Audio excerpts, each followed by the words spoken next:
everyone. Hello, hello. And hi, Bonnie. I saw that you put the first comment in. Yeah, so I'm coming to you a little different today. I'm on my phone. I have no idea where I'm looking. I can see where my camera is supposed to be, but it seems when I'm looking there, I don't know where I'm looking. But I've got the wonderful LeAnne with me today. Thank you. So Hello. we're going to make the best of it. They are working. My internet is through Comcast. They are working on the lines today. So I have no internet access on my computer. So I'm just on my phone, crossing my fingers that I can figure out how to do this. My goodness. But yes. hopefully those YouTube notifications will go out and everybody will jump on and say hello. And at least I double checked that we are live. So yeah, at least I hit the right button for that. But Right. I'm not used to doing this on my phone. It's going to be quite an adventure. Yeah. But yes, I've got LeAnne with me, and she is able to enjoy the, well, slightly overcast, but it's supposed to be nice by the weekend weather. I'm looking forward to it. I am too. Definitely. And yeah, so yeah, if you're watching on the replay, I'm going to mention that yes, I am not quite knowing exactly where I'm looking, so I'm going to be kind of all over the place. Hi, Jan. But yeah, so thanks again for joining us. And hello, Jan. Nice to see you. And everyone who is starting to pop in, hello, hello. And feel free to say hello in the chat, and we'll do our best to say hello back to everyone. So, yep, I am here for my 4 o'clock Eastern, 1 o'clock Pacific time live sale. We've got a really fun variety, and I've got a sneak peek at one of the items LeAnne is bringing, which is going to be pretty awesome. One of my favorite kind of items. So I'm looking forward to seeing the whole presentation on that. And hello, Christy. So yeah, it's great to see everyone coming in. And oh gosh, yeah, I feel a little totally off my game, not knowing quite where I'm going. But I am kind of waiting for some people who can pop in, who can help mod today with the countdown.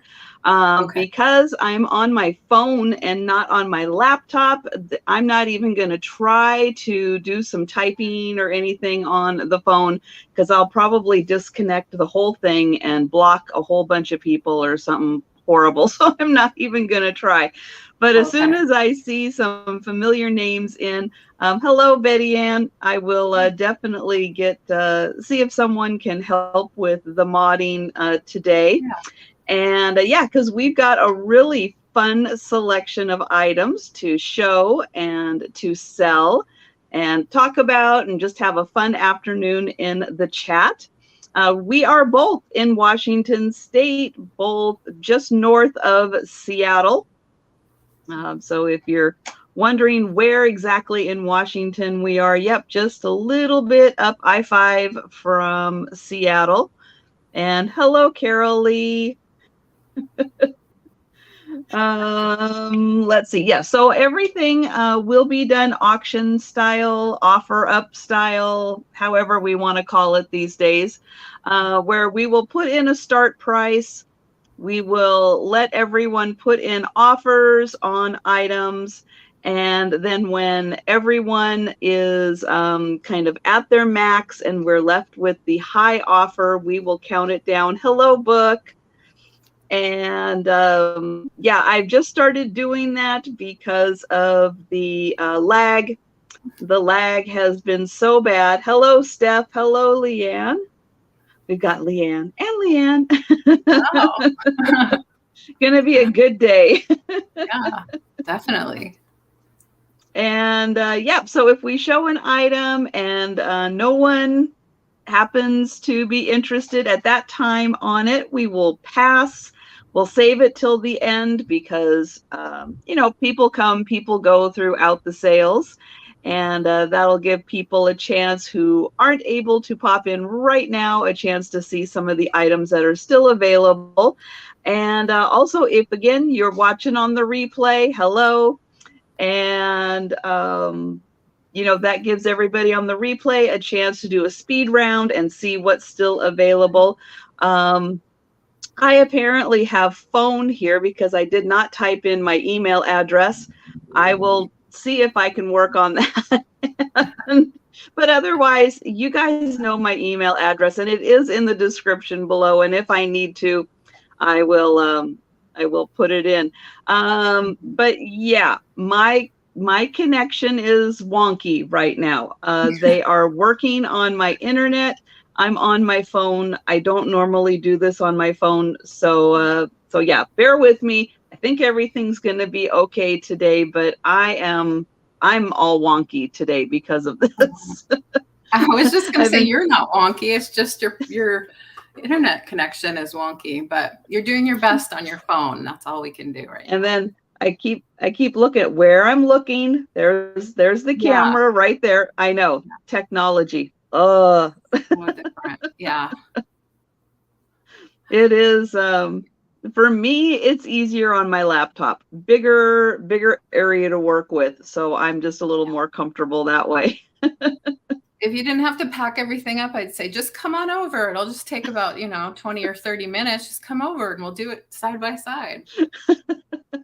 Well, and they originally said it was only going to be down for about 2 hours, which it went off at 9 this morning. And I thought, between 9 and 1, maybe it would be back. But no, it's not. I checked right before, and I've got a little console over here, and it's like it's not connected. So yeah, it's gonna be a lot of fun today, seeing if I can figure out how to show items. So I think that's great. It's gonna be exciting for me too.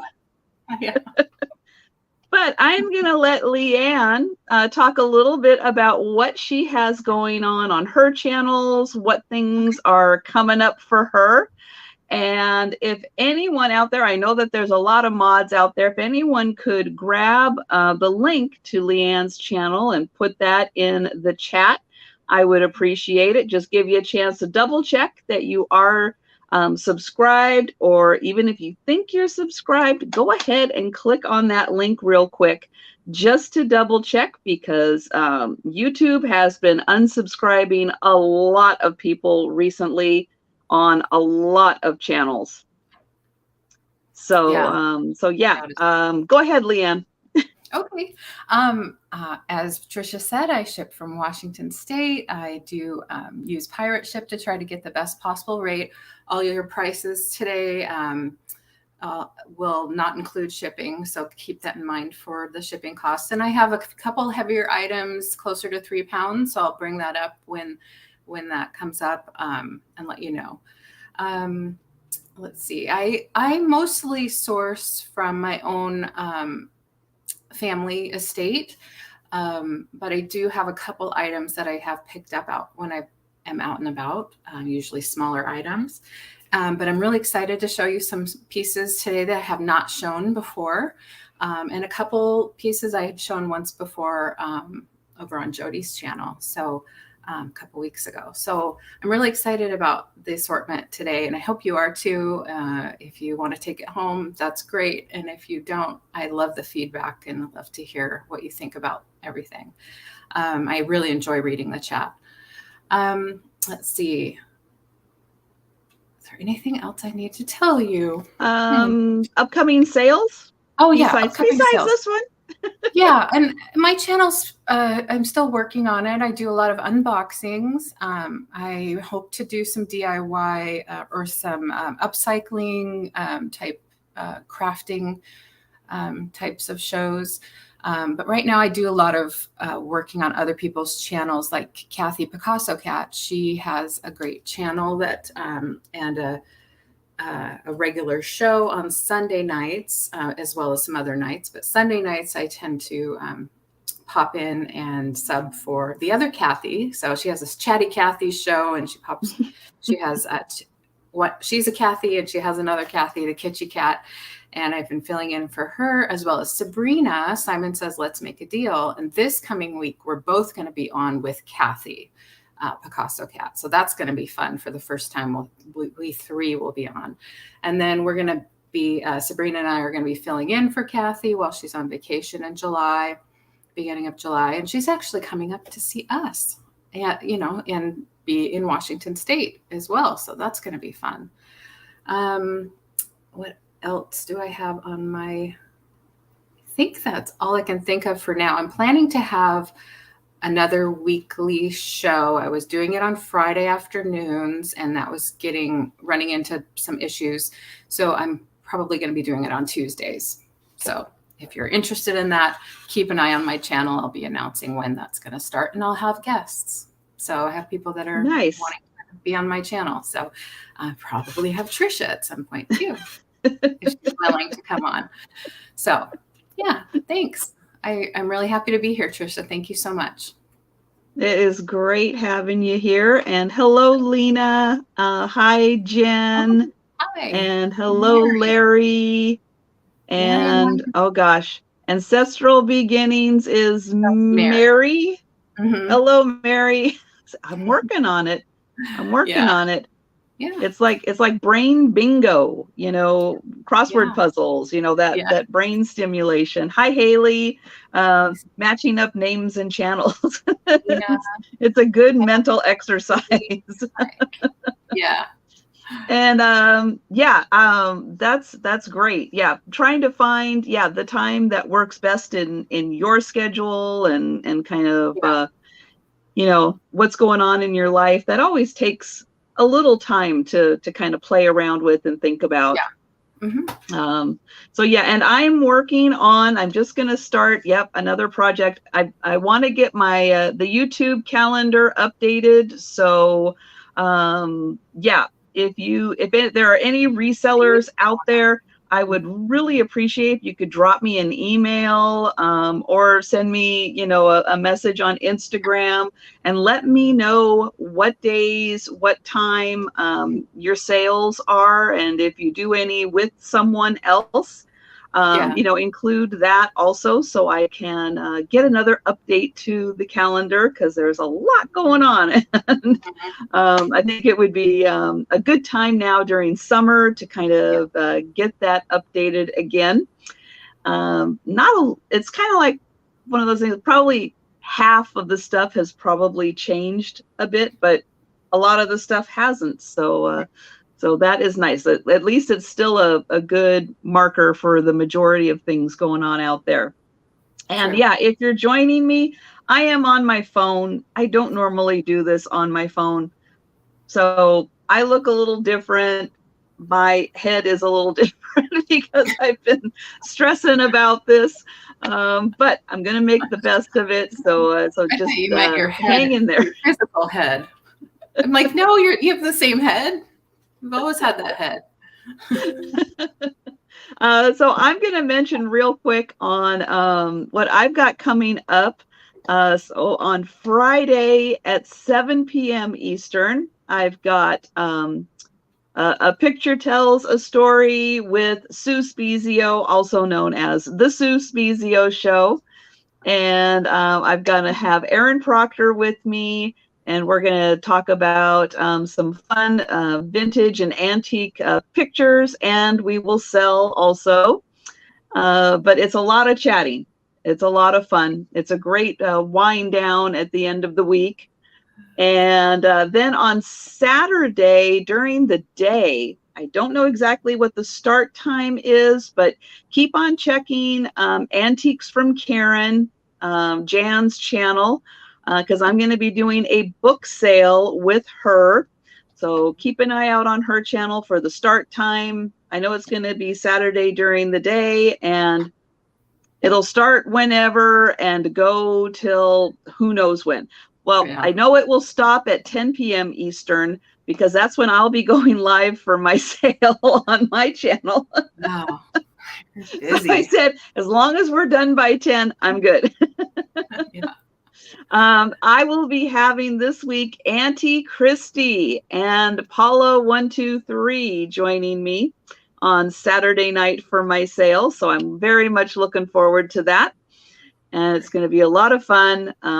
We were talking to Auntie Christy last night about, getting some live puns. So she's, I think, going to work on that because, she is the queen of puns in the chat, but we're really hoping to hear some live during the sale. If we can set some good things up, it's hard sometimes to kind of think of the really good ones off the top of your head, but we will see what she comes up with. And yes, as LeAnne mentioned, shipping costs are not included in the prices that we put up. Also, if there's anyone who thinks that they will be around for most of the sale, I would appreciate having a mod's help today put in the starts and the countdowns. Because of being on my phone and not having internet access, I don't have my quick keyboard here, and I'm not real good on the phone. So if anybody is around who can volunteer to do that, I would appreciate it. And let's see. Oh, yeah. So because of doing this offer style, there are no sniping, no just in case.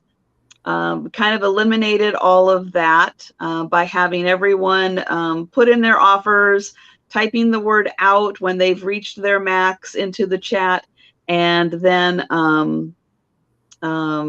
just having the high offer at the end for the going once, going twice, and sold. Anything else? Oh, yes. If it is your first time purchasing from LeAnne or myself, her email address is on the screen. I didn't put mine in. I didn't even think about it. I thought, well, since it's my same account, it should have carried over, but it didn't. And hello, Jade. So yeah, it's in the description below if you absolutely need it. Okay. Let's see. I don't know how to.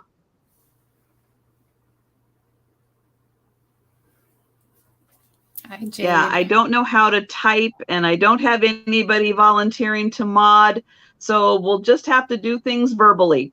So you'll just have to listen for us to say it. Say our start prices, and I guess we'll just repeat it a few times in there. I can do and then we'll just do the going once and all of that.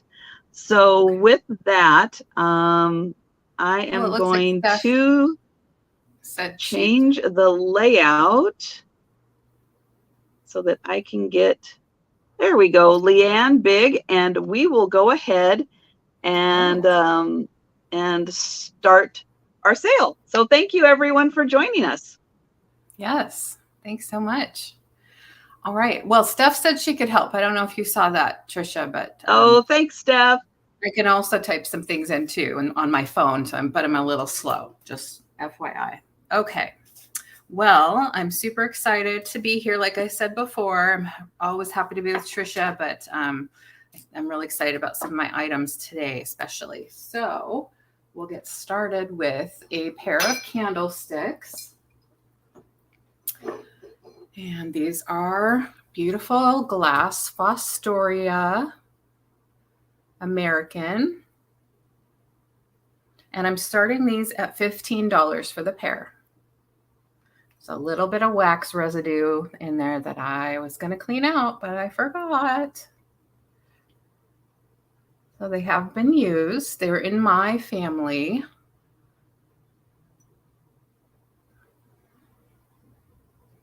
Goodness. They have a little bit of stuff that I didn't clean off there. I always wonder, why are people showing dirty things? Well, because you miss it sometimes. But these are beautiful. They have beautiful reflection through the glass. Thank you, Steph. That's awesome. They are fairly tall too, and pretty weighty. They're quality pieces. They're 6.5 inches tall. They have that beautiful icy look to them with all of those sides that reflect light.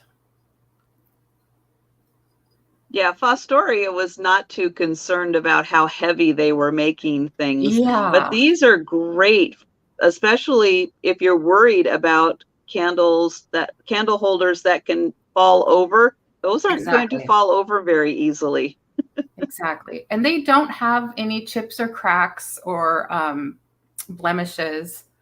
And I will clean them up before sending them out.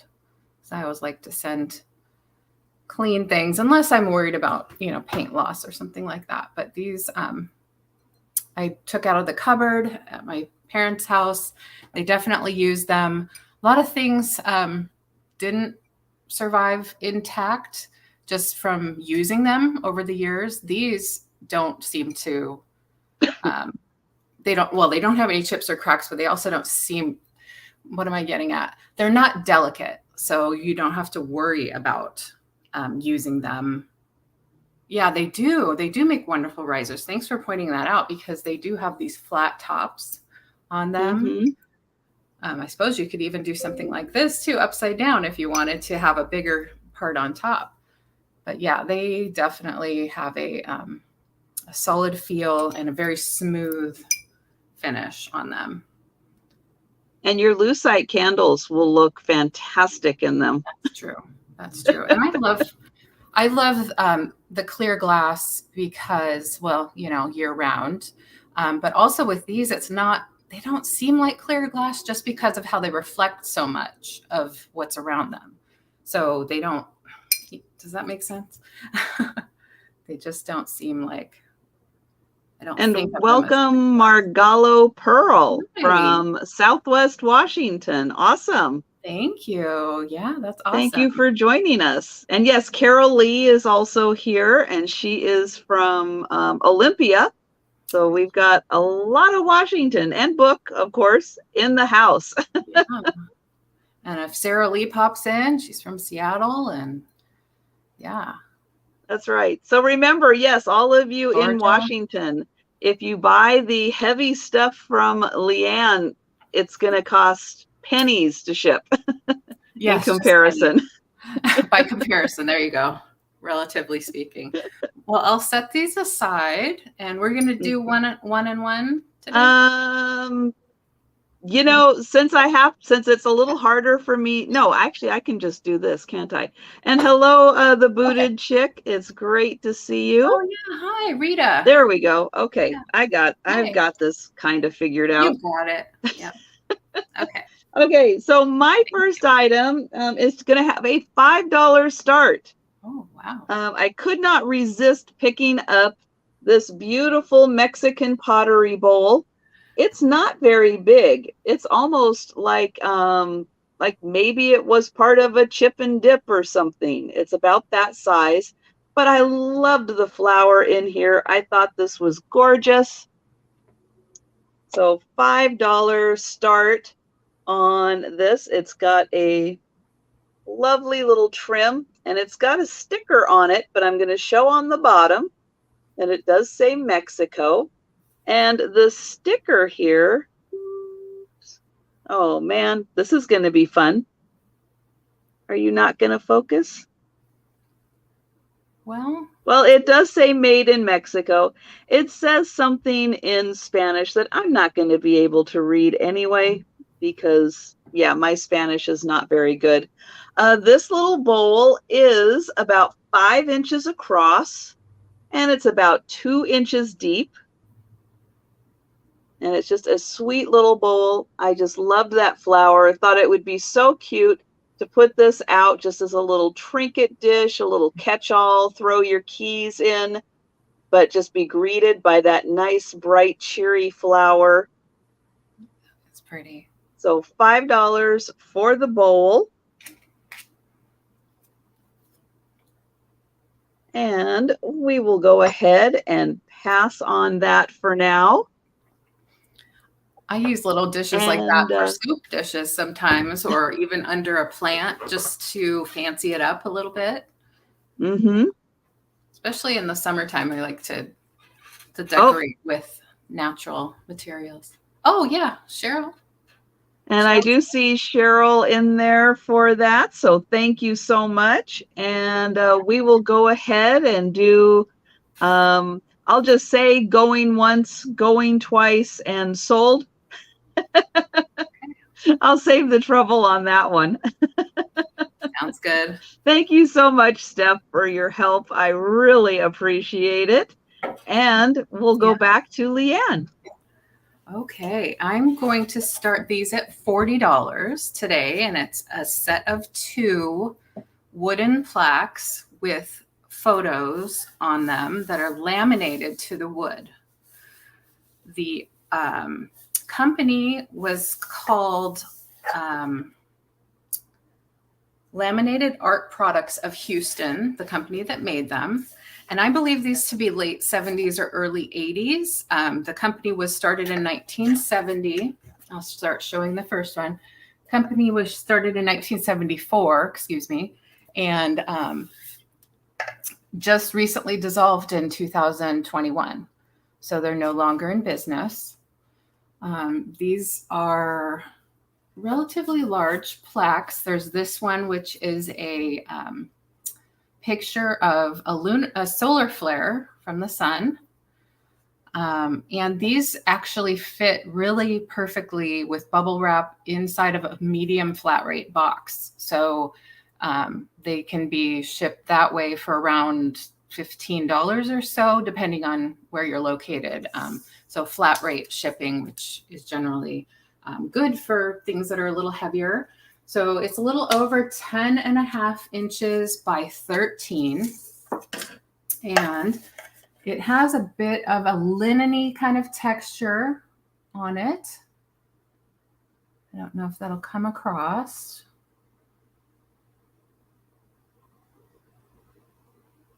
Well, I love the color because I do love my pinks and, and the related colors, but that is so unique. Yeah, and it has some gold paint here. And here's the back. Each one of them has this concerning your laminated plaques, a word of explanation, like just how they're made and how to care for them. So you can actually go over them with rubbing alcohol to clean them up. It has a nice little cutout place here, and these are solid wood. So these are great. So this one is I like, but the other one is more my favorite. And I will show you that. And so they go really nicely together, especially if you have like a man cave or a study, or perhaps like a mid-century type of room. Oh, wow. So this is one of the Apollo missions. And I was trying to, at one time I knew exactly which one, what number. I cannot recall. I want to say it could be 17, Apollo 17, or it could be 14. It's definitely not 13. We know that. We know that it's not 13, and I don't think it's Apollo 11 either, because this was more when they went back. You know, Apollo 11 was the first.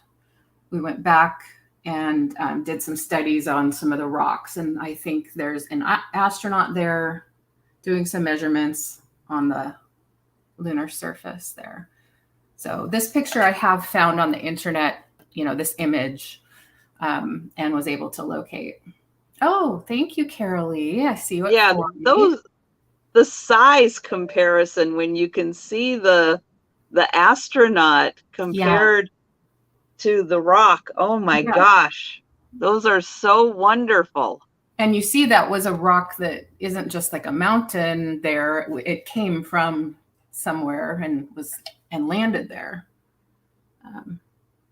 I'm assuming. Because the surrounding area is not, you know, like that. It's just sandy. So yeah, and this one has the paper on the back, and again, tells you how you can care for it. But yeah, these have been around for a while. These were hanging on. These actually belong to my late husband. who was about 12 years older than me and had a lot of the late 70s, early 80s sort of decor and this. And he went to college in Houston. So I'm guessing that he purchased these when he was in college in Houston, and that would put it late 70s. And yeah, I just think they're really cool. Yeah, those are really, really cool. Yeah, so the company's not in business anymore. I just learned. So here's what they look like side by side. Yeah, nice complementary colors to each other. Yeah. And again, they have that gold trim around each photo and gold around the outside. This one does have a little bit of a, I don't know, just wear to the paint. The other one has a little bit of wear as well. That vintage look, I guess you could call it. Other than that, what you see is what you get here. All right. Well, I'm not sure if Steph is back, so we'll just do a countdown. Okay, sure. We'll just say going once and going twice and sold to Carol Lee. Great, Carol Lee. Awesome. Enjoy them. Oh, Steph is back. She's got her coffee. Steph. Yeah. That's great. Awesome. Thank you. All right. That is awesome. Good. I'm glad to find them a new home. Okay, I'm going to do some milk glass. So my next item is going to start at $12. And it is for this beautiful Fenton milk glass nappy. It's a double handle. It's got the lovely hobnails on the bottom here. Okay. Hello, Helen. Hi, Helen. So I'll hold it next to my head here. Oh, I love that. I love it. Measures, let's see, this is about 7 inches from handle to handle. And then it's without the handles, it's just over 6 inches from this side to this side. Really pretty, shiny milk glass.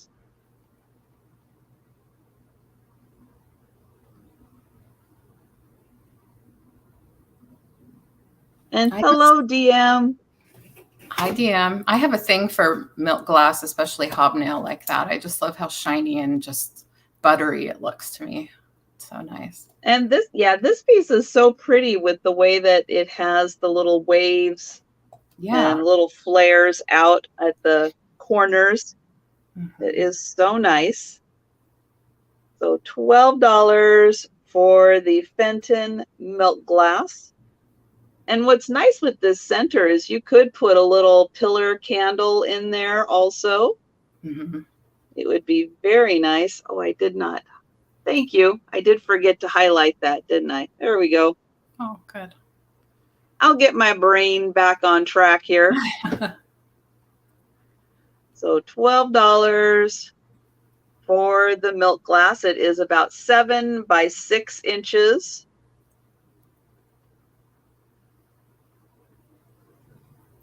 Okay, so I am not seeing any takers. Don't want to spend too long on each item, so we'll go ahead and pass on that for now. And tap that. Okay, and we'll get LeAnne back here. I agree, Jan. That glass does look like a glazed type of ceramic piece. That's really neat. That's probably why I like it so much. Very milky. So I have an art glass piece. Rarely do I come across these, but this one is really nice. It is, I'm calling it a votive candle holder, and it's a handkerchief style, and I'm starting it at $16. Just $16. It is an art glass piece, and it is signed, and I will show you the signature in just a moment. I'm not able to necessarily identify the artist, but I'll show you the signature. So here it is with a candle inside, which I think is quite lovely. I'll turn my light off here and see. So it has a nice swirl of white in there. And inside I have just a little clear votive that belongs to one of my fairy lamps. So the candle holder itself inside is not included. I just wanted to be able to show you what you could do with it. I'm going to take it out now so that I can show you the bottom and the inside. I'll turn my light back on here. So it's a nice thick glass here. It has been polished a little on the sharper edges, but it's still, you can still feel the consistency of the glass all the way around. It doesn't have any chips or cracks or breakage. It's about face size. And it's 5.5, just a little over 5.5 inches tall. So here's the bottom, and here's the signature, or initials, I should say. It's initials, and I believe it says MLC. It's just sort of etched in there with like a Dremel tool or something. MLC, and you can see how they took a, they molded it. They took a sheet of this glass that they put swirls in, and then they molded it around something that's this shape. And so because it's not a blown glass piece, you're not going to find a pontil, but you will find sometimes where they'll take and like sand it down so that it sits flat on the surface. So that's what you see here, right by the signature.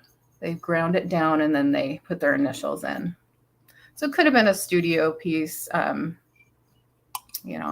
don't know its origins necessarily, but I thought it was pretty. Yeah. It almost looks like marble, the way that the lines are all through it. It just reminds me of a really pretty piece of marble. It does, and each side is different, of course, because the glass is, sort of organic, and so you can turn it different ways. You can see how it was sort of crimped. Yeah, very nicely made. I think so. And they tried as much you could see to have uniformity in the corners. Yeah. But of course it's handmade, so it's not going to be exact. And and that's what we like about art glass. So again, I would use it for a votive holder with just a little insert like this that you can easily get at Goodwill. They have these for 99 cents all over the place, just different shapes of them, just to contain your candle wax. Or you can just put it in there if you want. It's totally up to you. Yeah. Or a little battery operated candle. Right. Could be nice in there also. Of course. Or the little fairy light string lights that people like to put in things that sometimes add. Okay, well, think about it, Steph. I'm not going anywhere. I'll probably show it in my next sale. We'll see. Yeah. It is lacy. Yes. Lacy. Well, thank you so much for letting me show that pretty piece. Okay, my next piece is going to start at $14, and it is a brooch. Oh. And this has got a lot of rhinestones on it. A lot. Let me see if I can. Come on. I'm a sucker for rhinestone brooches. I might have to try Kim's little trick of getting it to focus on something. Oh. Can you focus on the little puppy? Nope. You're just not going to focus. All right. I know. I don't have magic hands. I don't. I might try. Let me see if it looks pretty good right there. Hold on one sec. I've got another camera. Let's see, that's that one. Let's try this one and see if this camera does better. Well, not really, huh? Let me see if I've got, do I have magic hands? No. I know you want to show the detail and have it up close, but you could almost see more when it's farther back. Yeah, this has, as you can see, these are the big rhinestones. It's got all of these little rhinestones, and it just keeps going from the center circle all the way out. There are just circles upon circles of rhinestones. I need the Tuscany postcard, don't I? Yes, I do. I was hoping maybe I could get it to focus on the little puppy here. Let me see if I can get, where did the puppy go? There it is. Come on, focus on the puppy. Nope. Oh, German Shepherd.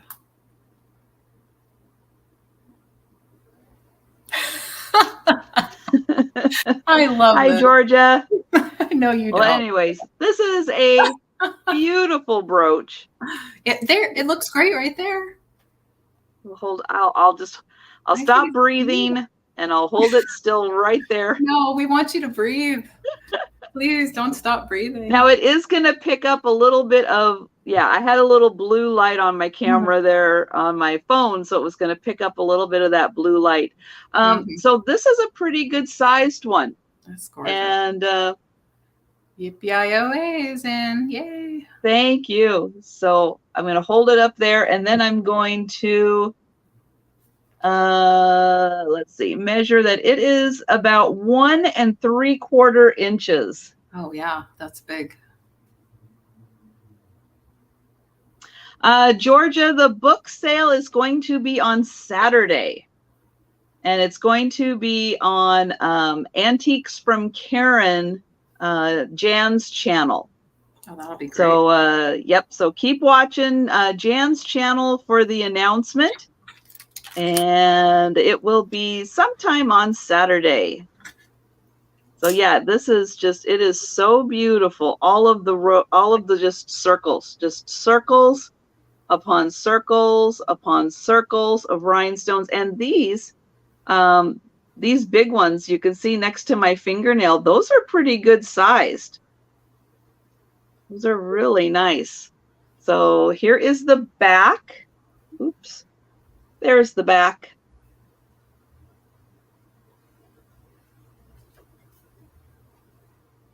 Well, your fingernails are abnormally small because you have freakishly small hands. So we have to take that into account. It's true. My fingernails are a little small, yes. Little tiny hands. I don't know why we're so obsessed with the size of your body parts, your head, your hands. Okay. We'll count this one down. We've given everybody a good chance of, and as good as it's going to focus, you are going to absolutely love this one when you see it in person and see how beautiful this is. So thank you so much. And we've got the countdown in there. Thank you, Steph. And thank you, Yippee-I-O. And we are sold. That's an eye-popping brooch. Your eyes are going to pop.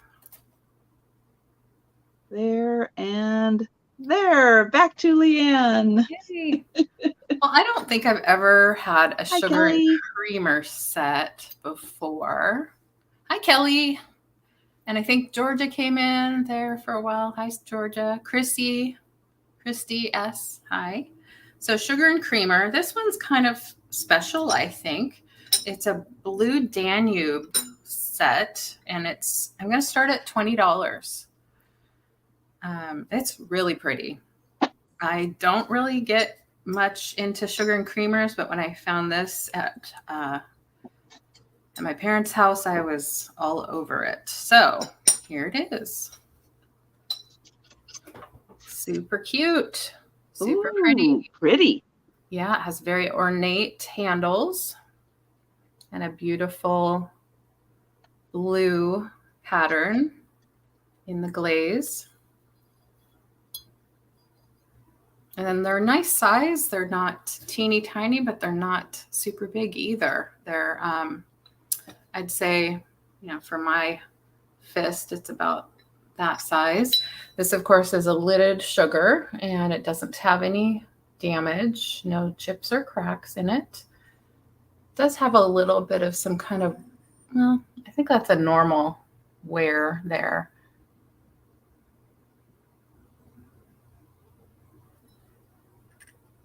Well, yeah, I don't know if I want to say no chips or cracks because it does have a couple little dips, but nothing sharp. There's nothing sharp and nothing that looks like a break. There's Flea bites.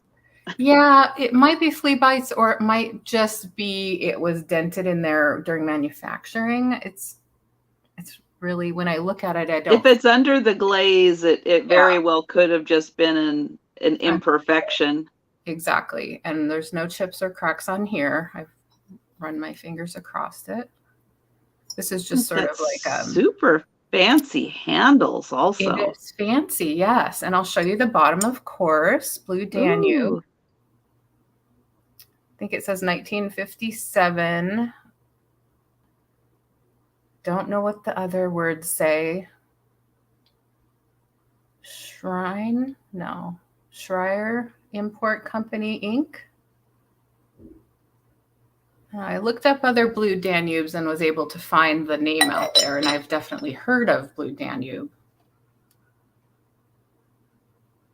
So it has this pattern here, and on the other side it has a little bit different pattern. So I'm assuming that's a smaller pattern for the back, a larger pattern for the front, and on the lid it's the same on the front or back. Really pretty. And here's the picture. Here's the front. Here's the back. There is some little something right here. And I'm able to scrape it off. So it's coming right off. Just something that happened in storage, I think. It's coming off. And there's the pattern again, or the stamp. I feel a little bit of vintage wear here, but no cracks, no big chunks or anything like that. Just a little bit of just where it sits on the table. And such a beautiful complementary pattern to a lot of the other blue and white patterns out there. Right, right. So definitely vintage, not antique, but vintage, and would go nicely with other blues and whites. Or you could make a little, put a bottle brush tree in it, make a little arrangement out of it. Put an elf in it. I don't know. Yeah. I have a clear cream and sugar. It's an open sugar, but it's clear glass with a little bit of etching. And I do save it for Christmas. And I do put bottle brush trees in my cream and open sugar. Yeah. They are Works really very nicely. Those are great for little air plant holders also. Yeah, that's true. Little succulents. I don't know if you can see, there's some vertical ribbing that's going on in the design as well. So in the pattern on both pieces. That adds a little more dimension there. All right. Yes, and if you're Helen, you can just build a whole assemblage village in your little sugar and creamer also. Right. You could turn them into gnomes. Of gnomes, yes. Absolutely. Well, that is a beautiful pattern. Thank you. Okay. Thank you. Okay. Well, it looks like we are passing on that, unfortunately. Yeah, that's okay. Okay. Well, I had to bring a cat. Oh, see, now I'm a little too close. All right. Hold on. Let me switch back to that one. Okay. And for those of you coming in late, my internet is through Comcast. They're working on it. So I'm doing this on my phone today with my, I don't know, 5G, 4G, who knows how many Gs. I'm out of control with the Gs. But I had to bring a cat. I had to bring a cat of some kind. Yes. So I've got this really cool cat that is a trinket box. Oh. And this is from are we going to be able to focus on that? No. So I'm going to tell you what it says. It says that it is from the Museum of American Folk Art. Oh, yeah. I think I can see some of that. You are almost focusing. Almost. I could see. Oh, you're trying. You're trying. But yeah, that's what it says on the bottom. The Museum of American Folk Art. This is going to start at $18. So cute. For this beautiful cat. He's looking at you. I just love all the flowers on this. And it's sitting on a box that also is very complimentary with the colors. I love this. And now this is a taller piece, probably taller than it looks. It is a little over 7 inches tall. So yeah, a little bigger than your face. And thank you, Carol Lee. This is a really beautiful piece. Now, would you call that like a forest green that's on that? Yes, more of a forest green than an emerald green. Yeah. I love that with the orange. And then it's got the pretty little bow around his or her neck. Yeah. And then those beautiful eyes. Oh, so cute. And look at even the ears are painted. It's I love that. painted. Yeah, it's well done. Love it. Now, if it would just focus right there. Come on, you want to. You know you do. But yeah, it says that now it's a little too small for me to read all of it. But the bottom does say, there we go, made in Japan, exclusively for Prestige Place, design adapted from the Museum of American Folk Art. There we go. Made in Japan. And then here is the inside of the base. So it's just enough to hide a little something in there. Because when this is on top, you really don't even notice that is a little compartment down there.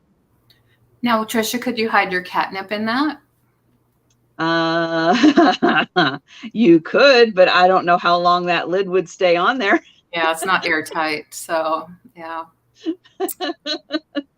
No, in fact, the little cabinet I have that I keep the food and a plastic jar with catnip in it. Mm-hmm. Every time I open that cabinet, one of them, usually Faye, has got to jump in the cabinet, go check it out, because I don't know why they build odd shaped cabinets like right next to the dishwasher. Oh, right. You know, it's like they didn't know what to do with the space, so they built a weird little cabinet that's really hard. So that's why the cat food's in there. Yeah. But yeah, so it's perfect room for them to just jump in, roam around, because the catnip's in there. Yeah. But we'll go ahead and count this down for Carol Lee. This is a good one, Carol Lee. I love it. But I love how when you look at this, you really do see like folk art. It really does, have a great folk art look to it. Yeah, and there is the last call.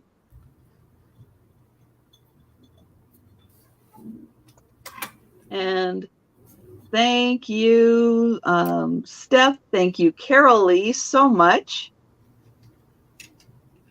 Okay, and we're back to Leanne. Well, I'm going to start this little planter at $14. It's an elephant next to, I'm going to say, a basket or bushel of bamboo. So it's an elephant with bamboo, beautifully glazed. Looks very vintage to me. However, I cannot give it an exact date. The bottom of it's telling me vintage, and it does not have a signature. And this is something that's within the piece. It happened in manufacturing.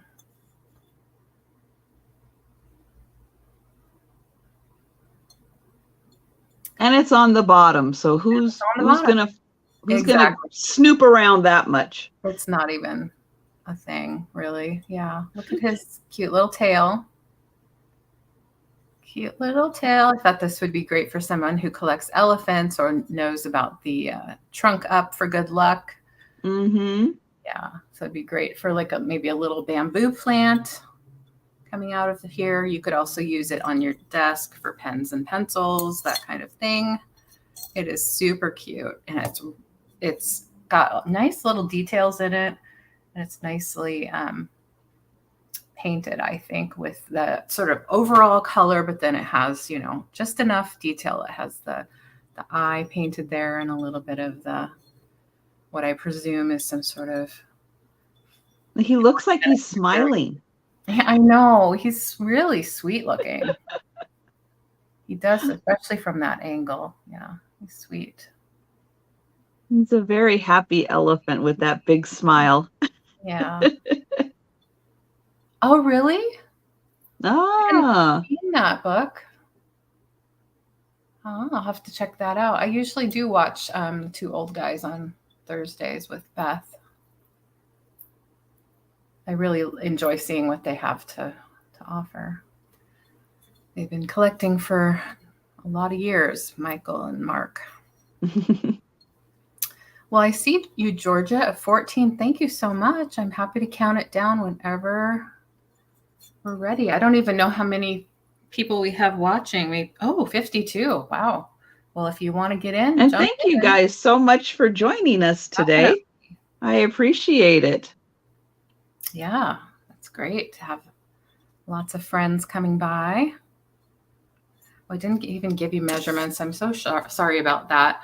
It's about, it's a little over 3 inches tall and 4 inches long. So yeah, it's a good size for a windowsill in your kitchen, your desk. It's really cute. Okay, yeah. There's the sold. Thank you. I'll write you down, Georgia. I appreciate that. Elephants come and I live with you. Okay, my next piece is going to start at $18, and it's actually 2 pieces, but they're so complementary. I have to keep them together because they are the same pattern. Oh. They are 2 bowls. These are Royal Albert. Aha. They are bone china. Let's see if I can get it to focus on the back here. Come on, you can do it.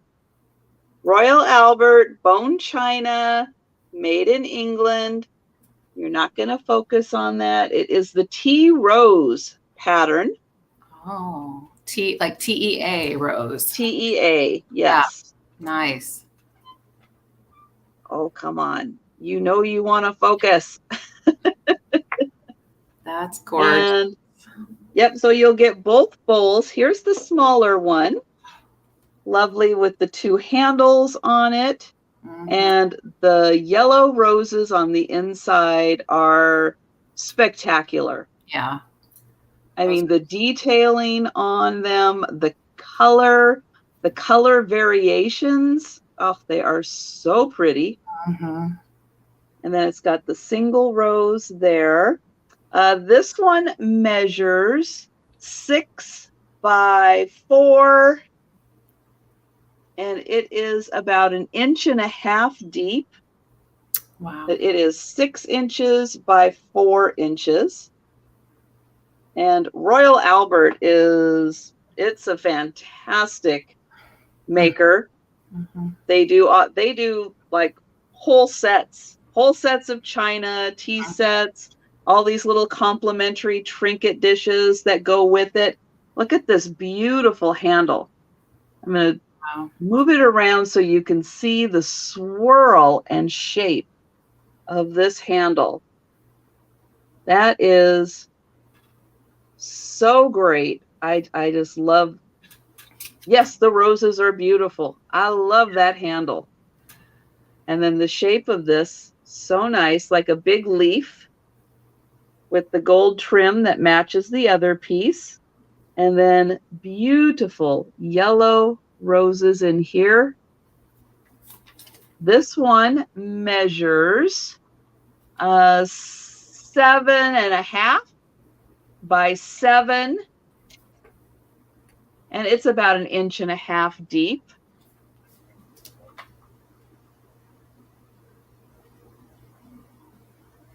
And so $18 for the 2 pieces of Royal Albert.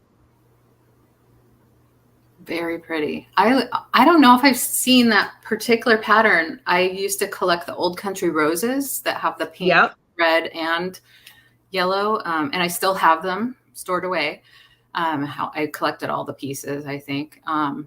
But the yellow roses, there's something about those yellow roses. They're gorgeous, and all the gold on that. Yeah, you see the pink ones a whole lot more. And yes, the country rose, probably one of their best known patterns. Yeah, I discovered that. Very beloved pattern. Yeah.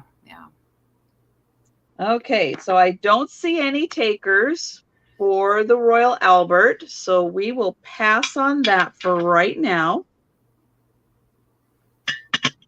All right. There. Okay, and we will go back to LeAnne. Okay, well, I have a very different piece in my collection. This again is a family piece, probably a gift given to my grandfather. But I don't have sentimental attachments to things like this, so I need to find a new home for it. I'm starting it at 28. The comps that I saw kind of led me to that price, and that's where I'm comfortable starting. It is a fishing knife, a fishing fillet knife, and it is vintage, and it's signed, and it's from Finland. Let's see if I can get this name right.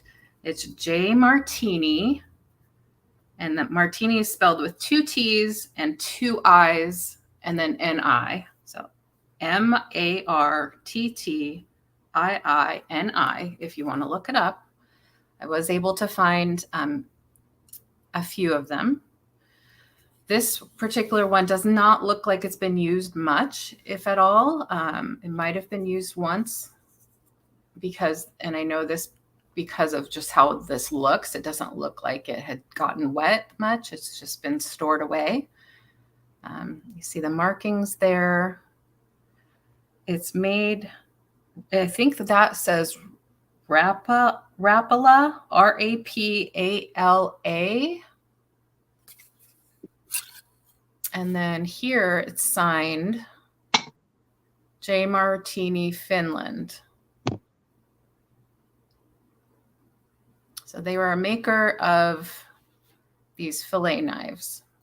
So some of these pieces can be pretty collectible. You can see that it's in really good shape. I saw some others listed online and that I've sold online that were worn and maybe tarnished a little bit. This one has maybe just a few little markings there, which makes me think that perhaps it was used once and then put away. Again, it would have been a great gift for somebody who is a fisherman. It has a little grommet or little metal piece there. A shank. Helen knows her shanks. Do you know your shanks? Okay. Did not know that. Yeah, I think it's so cute how this little logo is like this fish, and that's made into an R, and then APALA, I believe is what it says. From Finland. It has your little belt loop right here. That is a really interesting piece. Yes, Yeah. we have a new hashtag, Shank Expert Helen. Look at how it's decorated there. Oh, yeah, from her prison days, of course. I don't know what I was thinking. I thought, oh, does she fish? No, that makes a lot more sense. See how nicely it fits in the hand.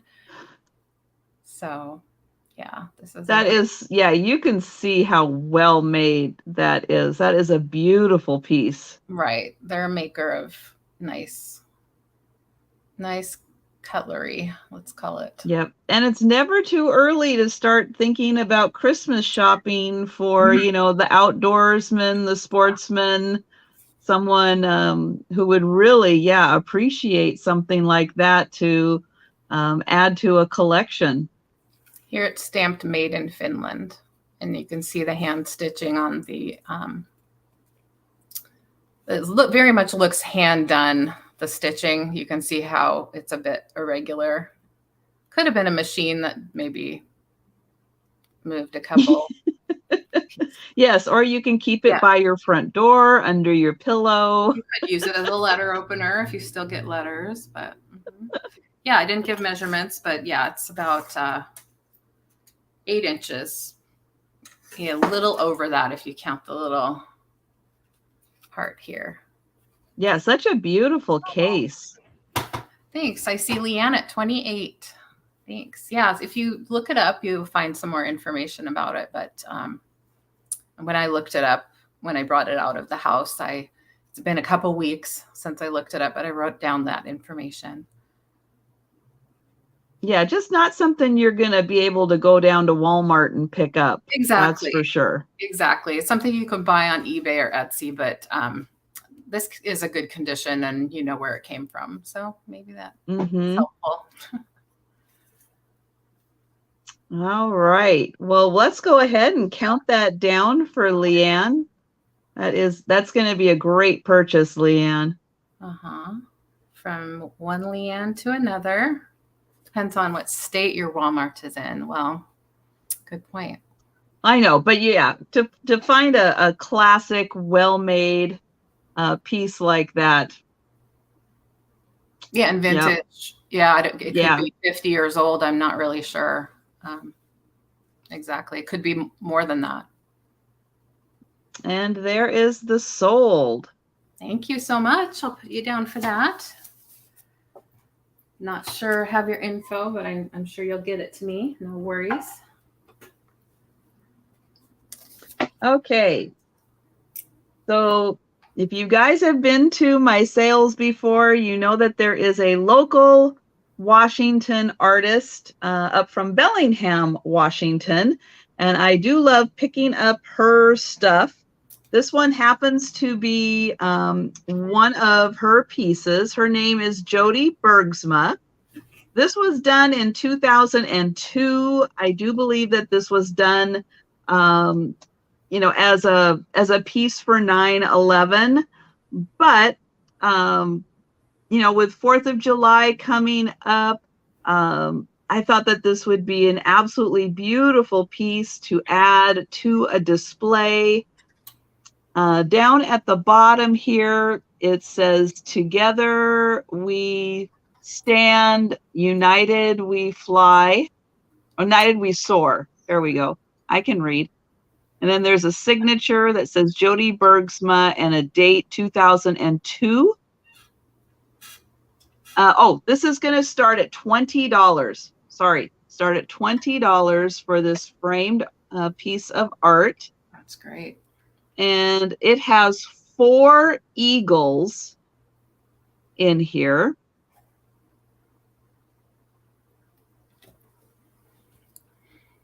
And then there are a few flags.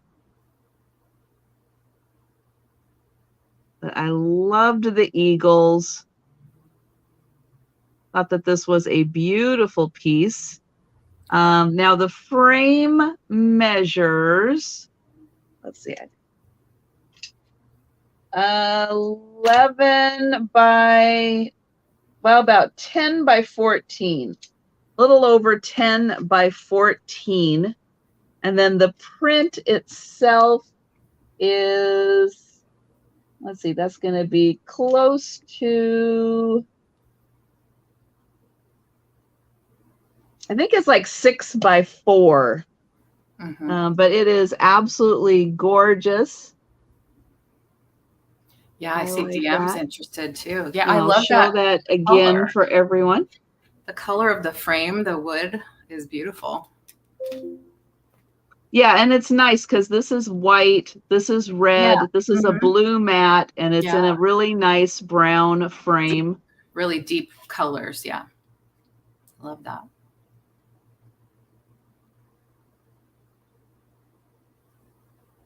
I love watching eagles soar around.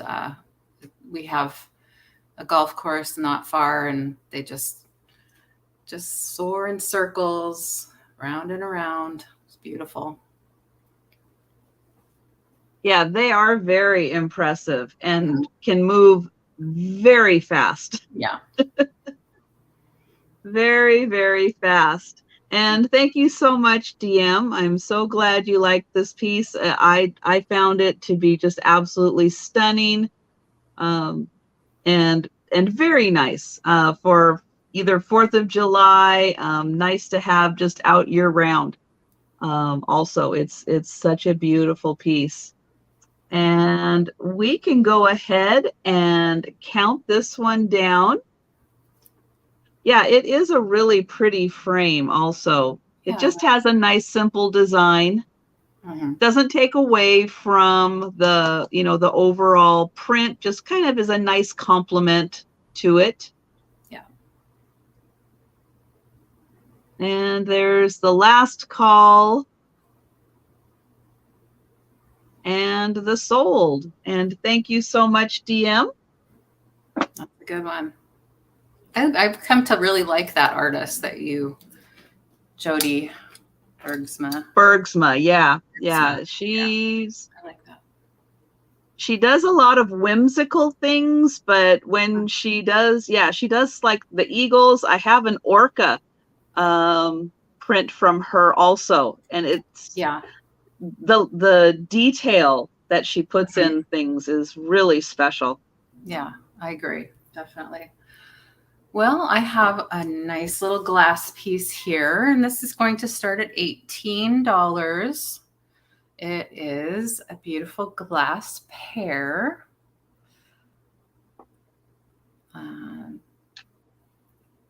You could call it a paperweight. I call it a beautiful glass pear. It's made by Studio A House or Aus, depending on how you want to pronounce it. AHAUS. And they're a Swedish glass company. And it is signed on the bottom. Studio A House, Sweden. And this says 1983. And then there's some initials there. Let me see if I can read it with my glasses. Excuse me. Yes, #Peargate. Thank you. I'm glad Steph is here for this. HO, I believe. HO, 1983. And it has a beautiful cranberry color that I don't know how they applied to the inside of this glass, but they made this, it's solid glass except for this sort of big bubble here. And then it has this beautiful cranberry color, a little stem right here. I believe this company is still in business, and I believe AHAUS is the name of a town on the southeast bank of Sweden. It's just a beautiful piece, pretty weighty. And let me give you a measurement of how tall it is. Set it down to get a better look. It's almost 5 inches tall. So if you are a collector of beautiful glass, this would be beautiful. It's just sitting on your windowsill or on a coffee table with some other pretties. Again, you have the label and you have the signature and etching in the bottom. And again, it's 1983. Yeah, that's right, book. I think it's gorgeous. I love the color. You'll hold all your papers down.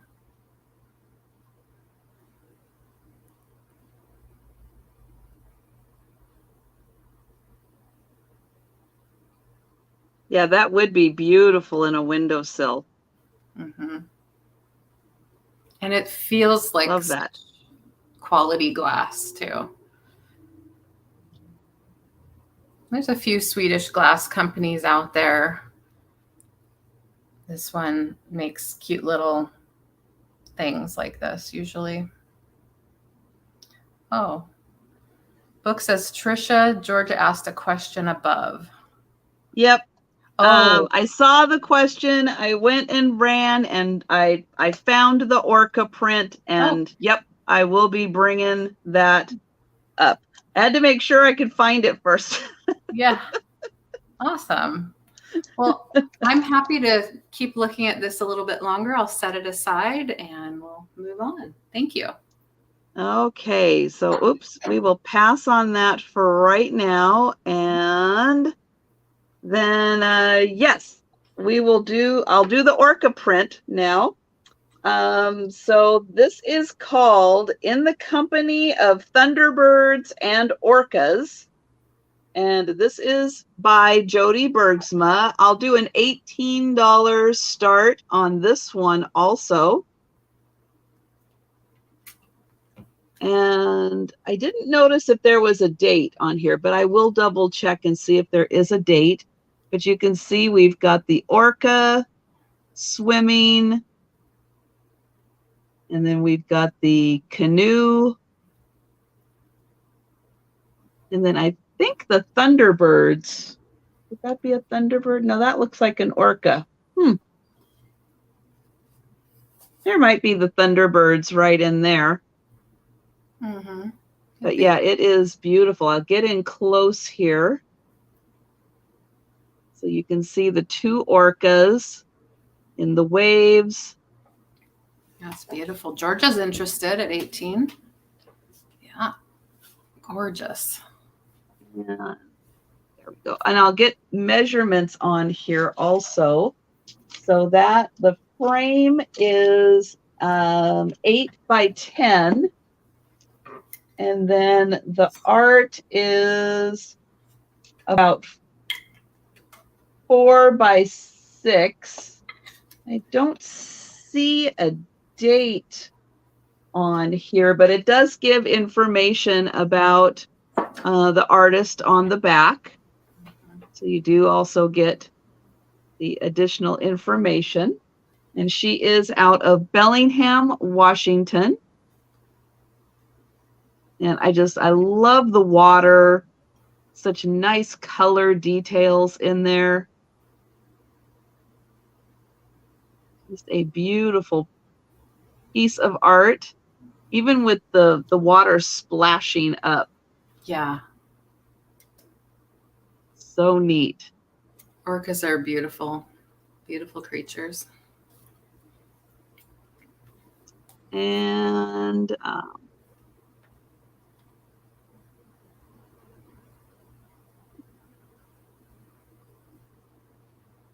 so we can go ahead and count this one down for Georgia.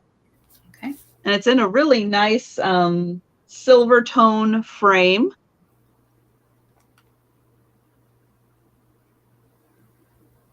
And there's the going once and the going twice. And yes, I'm always on the lookout for her prints because they are so nicely done.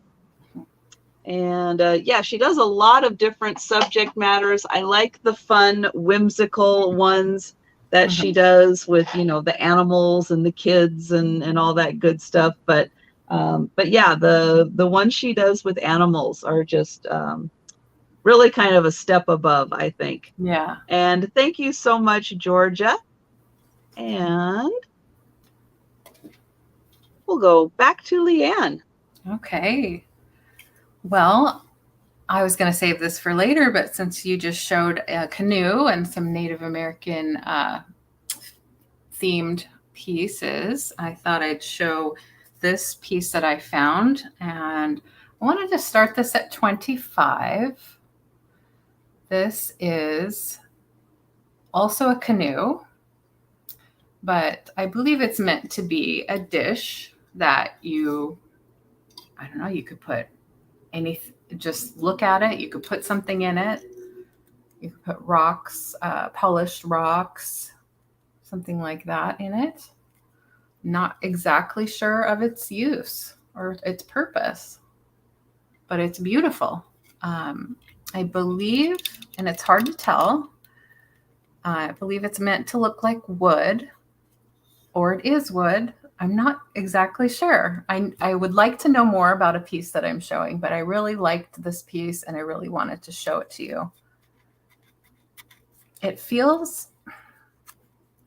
doesn't feel like resin, but it could be some sort of composite material that was molded or carved. I know it looks like it's carved, but it's kind of like the totem pole that Steph had last night, that had a very wood carved look to it, but was most likely a composite of some kind because of the way it was shaped. But that could be also just a very wood-like composite. Yeah, because it's a little bit smoother and heavier than you would think a wood piece would be. And, you know, it has a bit, I don't know if you can hear that when I tap my nails on it, but it's beautifully painted. It sits really nicely on these little platforms. It's about 11 inches long and over 3 inches wide at the widest part in the middle here. And I tried Google Lens. I tried all kinds of different ways of searching for it. The book says it looks like the canoe's hanging at Hotel Murano in Tacoma. Maybe it's a piece that Hotel Murano commissioned and sells in their gift shop. I do not know. That could very well be.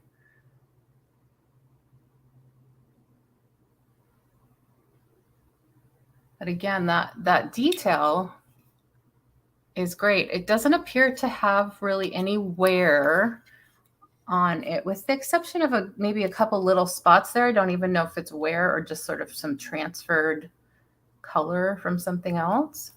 But yeah, you can see all of the detail in it that makes it really stand out and look like a very high quality piece. So I love the colors. I love anything that celebrates Native culture around here in the Pacific Northwest. We honor and love that.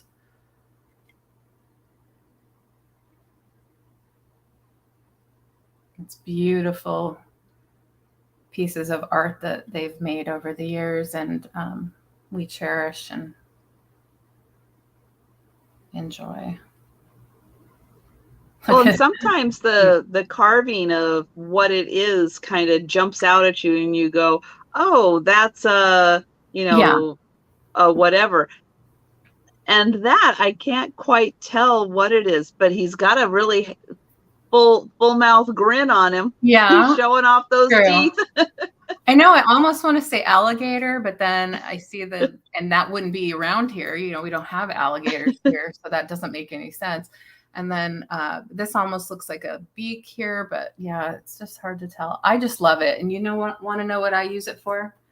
I use it for, let me try not to break this. I use it for my glass banana. It's perfectly. That's what I use it for.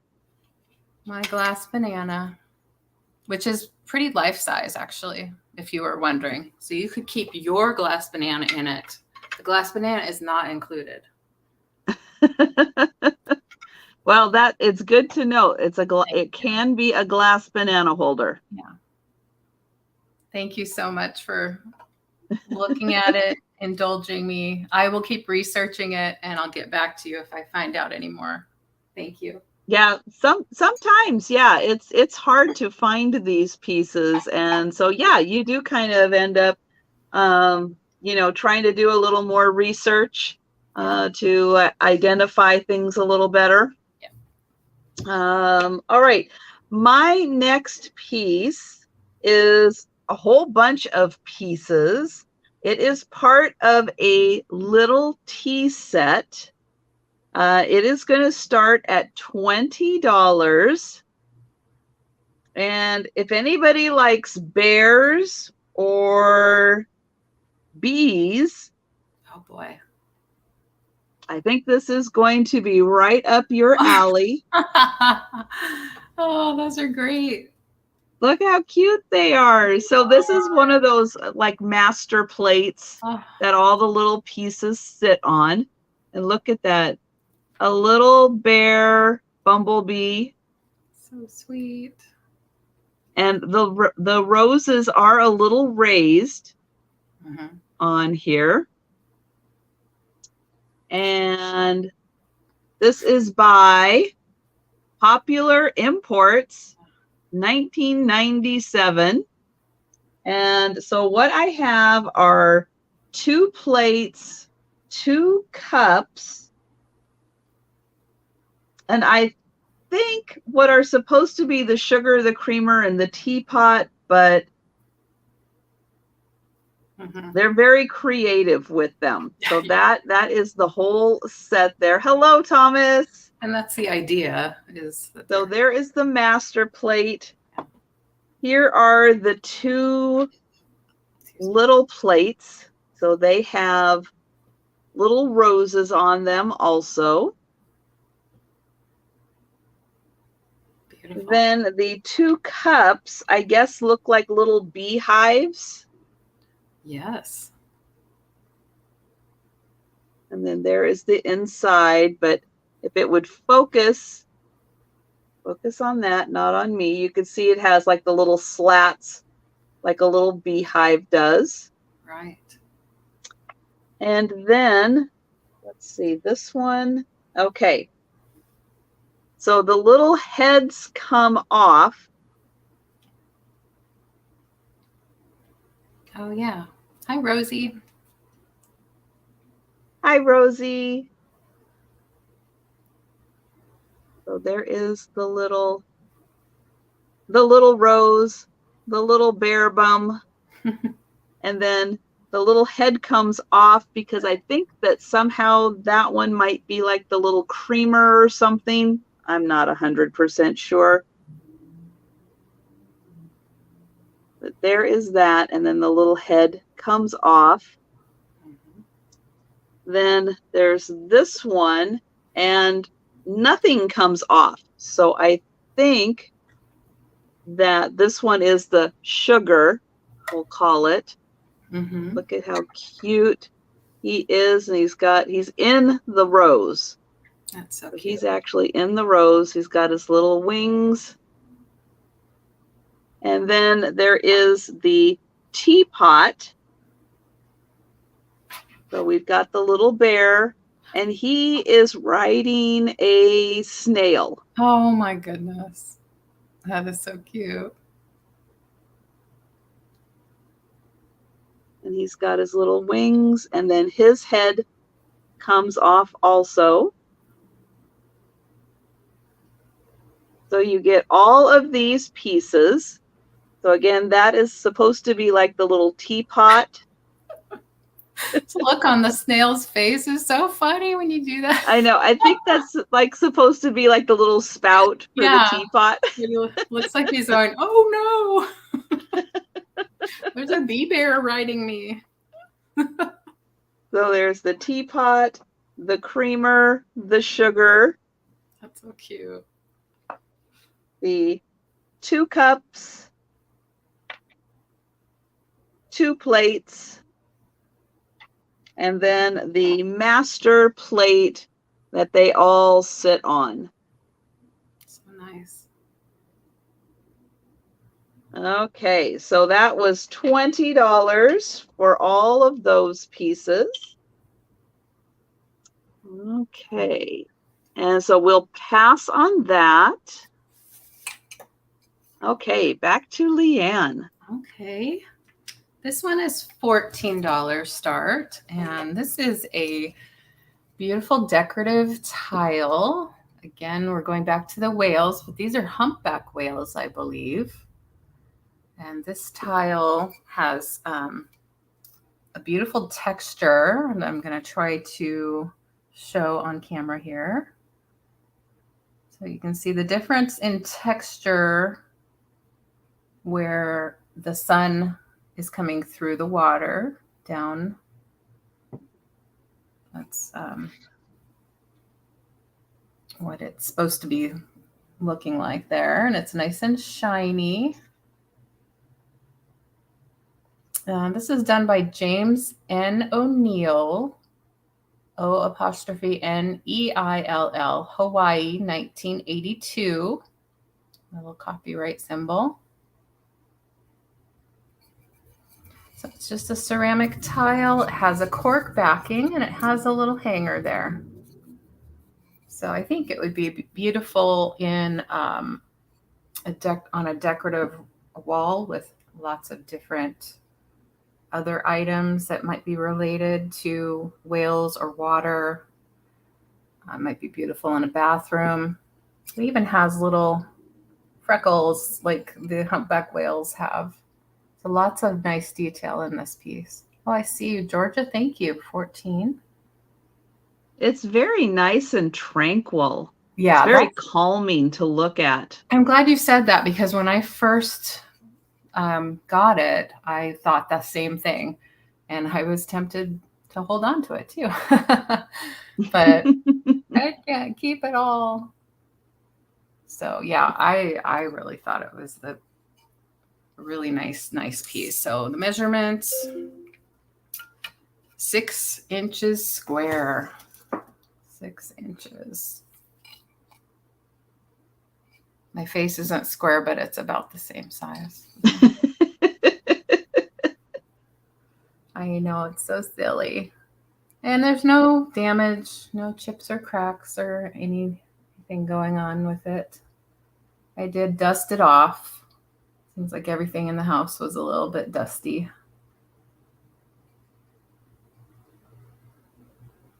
Almost done cleaning it out. We're trying to get it on the market this summer.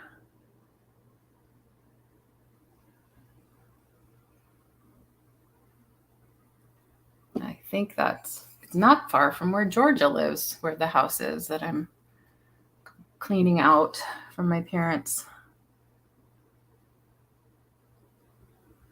Yeah, kind of in that same general neighborhood. Yeah, it's in the Olympia area, and there's the 3 towns that are right. It's kind of Tri-Cities, but not exactly, because Tri-Cities proper, what we know of it, is Kennewick and Richland. But Olympia, Tumwater, and Lacey are all right there. So yeah, we can count it down. Georgia can take it home and enjoy it.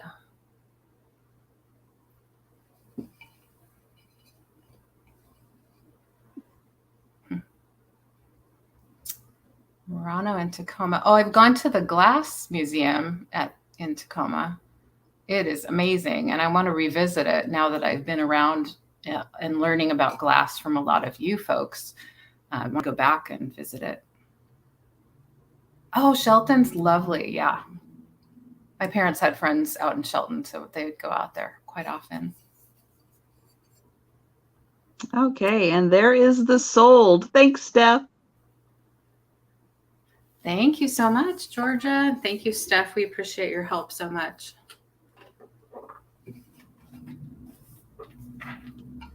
Okay, I've got a lovely piece of jewelry. This is a major necklace, like major. You're going anywhere, doing anything fancy for the holidays, or just want to dress up like you're going somewhere. This major necklace. This is the piece. Oh. So this is going to have a $15 start. And look at that gold. Wow. So you want to be queen for a day? This is the necklace. Wow. So this has red. Oh, wow. Blue and green. And then it has red up the sides, up on each of the sides here. And then all of this lovely gold. Now, the beads are glass beads, so there is a little weight, but the metal work is not solid. It is kind of a punched out design, so it doesn't add a ton to the weight of it. But the glass beads do make it, a little heavier than if they were just plastic. But I love the colors on here. And yeah, it is very Christmassy with the green and the red. And it is a lovely statement piece. And hi, Jeannie. Now, it does have a lot here for the hook end. So it can vary a lot in size depending on the neckline you're wearing it with. Let's see, the shortest would be about 16 inches. So you could wear it way up, so it's just under your neck right there. The longest it can be, let's get it all the way out here on the end. The longest would be about 20 inches. So it can be anywhere from, does that make sense? Nope, that's about 5. So maybe 21. Let's see. Yeah, I guess that does go. Yeah, so 21 inches. Wow. It can go from 21, which would be down a little bit, to 18 inches. And yeah, this is something you could even frame this. You're right. It could be framed, hung in your royal powder room. Yeah. You've got a queen themed powder room. Why not, right? And I'll get in closer here so you can see the metalwork and those beautiful glass beads. They are so pretty with the light shining through them. Yeah. Beautiful jewel tones. Mm-hmm. Or if you've got a queen themed Christmas tree, you could hang that on there. Look, our pottery friend, Robert Redmond, is here. Hello, Robert. Yes. Oh, thanks, Steph. Yeah, I love the adjustability of some necklaces like that. It really helps give it more versatile wear. Yeah. Yep. Yeah. Because if you're wearing something high necked and you want to wear it up here, you're wearing something a little more open and want to wear it a little lower. Oh, on a lampshade. Yes. Yeah. That would be very pretty on a lampshade. Let the light shine through. Very nice. So $15. For that. Oh, and yippee-i-o. Thank you so much. Yeah, it's a beauty. It is really amazing. Nice.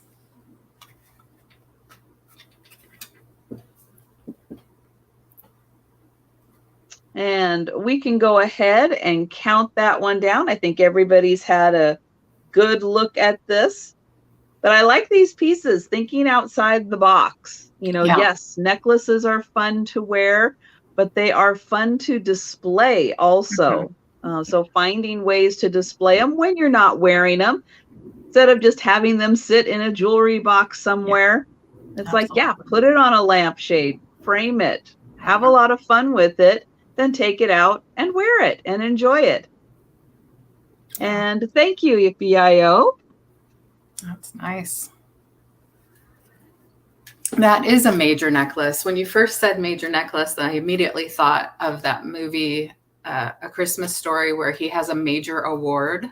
Oh, And he's like, this is a major award. It's like, Trisha has a major necklace. Yeah, it definitely looks royal. Mm-hmm. Well, I have a major piece here.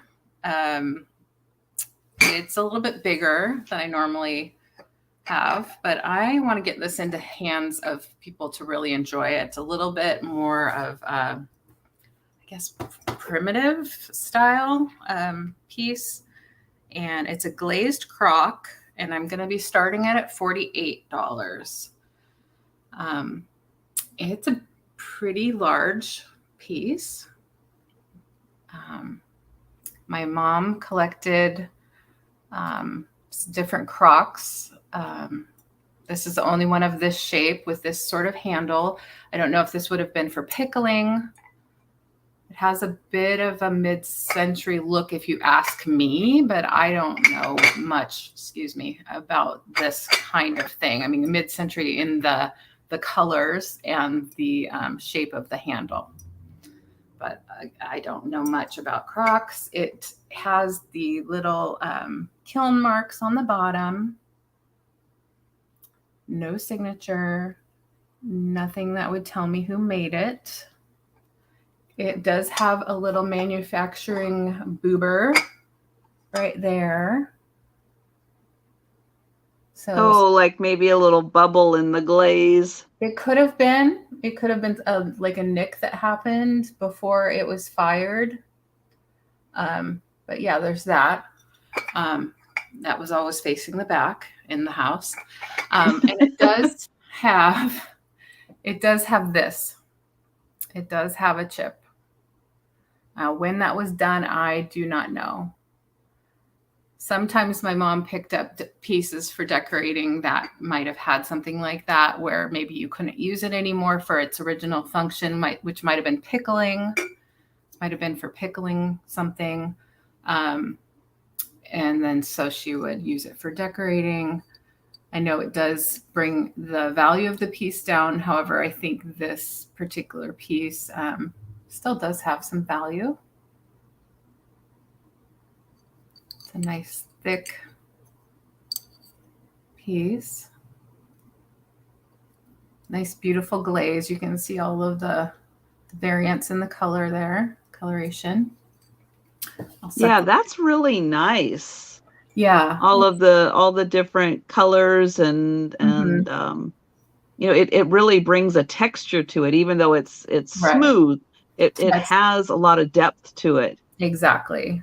And relatively simple in design, sort of a utilitarian piece, but it does have this sort of decorative stripe around there.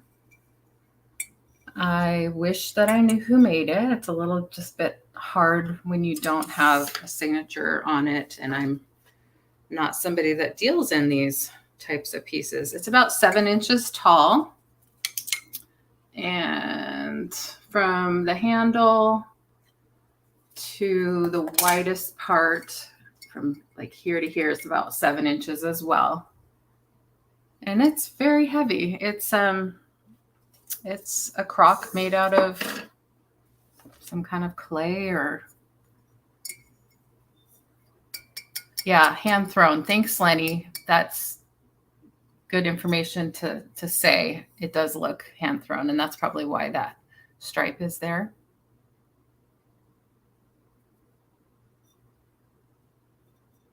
Let me show that weird. Oh, sauerkraut. Yeah.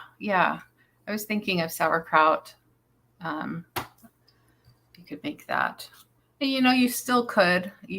If you didn't fill the liquid all the way up to this spot, you know. Right, because the rim, it looks like it would still be under the rim. Yeah, yeah. And there's no, it's fully glazed on the inside and doesn't have any chips or cracks in it. It's very solid. But yeah, this is a great decor piece.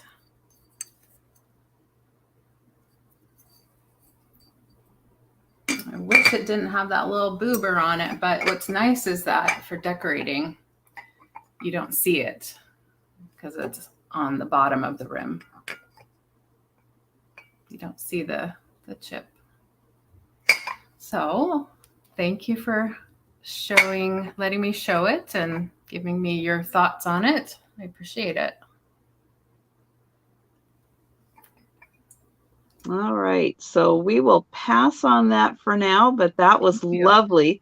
It's always nice to see pieces like that. And then, yeah, at some point, maybe someone will see it and go, oh, yeah. I saw that on LeAnne's. I know who made that. I'll let her know. There's some pieces like that I'm hesitant to show because I don't have the full history, but I would like to still learn about them and find somebody who might appreciate them more than I do. So, yeah. Okay, so I got a glass fish, and this is going to start at $15. Oh no, that's cute. And it's got 2 little fish on the inside. 2 little red fish right there on the inside. And it is a really pretty, like, angelfish type, where it's got the big fin, the big fin up here. And it's got a little mouth, little pinched eyes. It's got the tail and then this back fin. And I'll get some measurements on here. It is about 5 inches tall, and it's about 5 inches wide. And it has green, here we go, green on the bottom. And then you can see through the very smooth and shiny bottom that it's got that little bit of green. And then it has the 2 little red fish right there on the inside.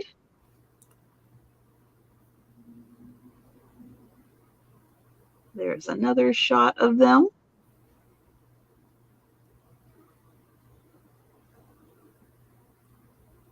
And then this again is 5 by 5 inches for the lovely glass fish. I don't know who made him.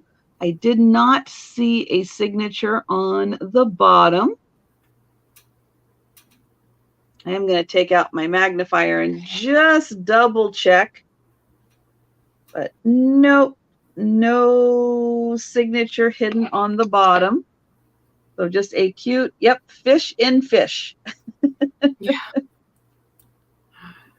Red and green.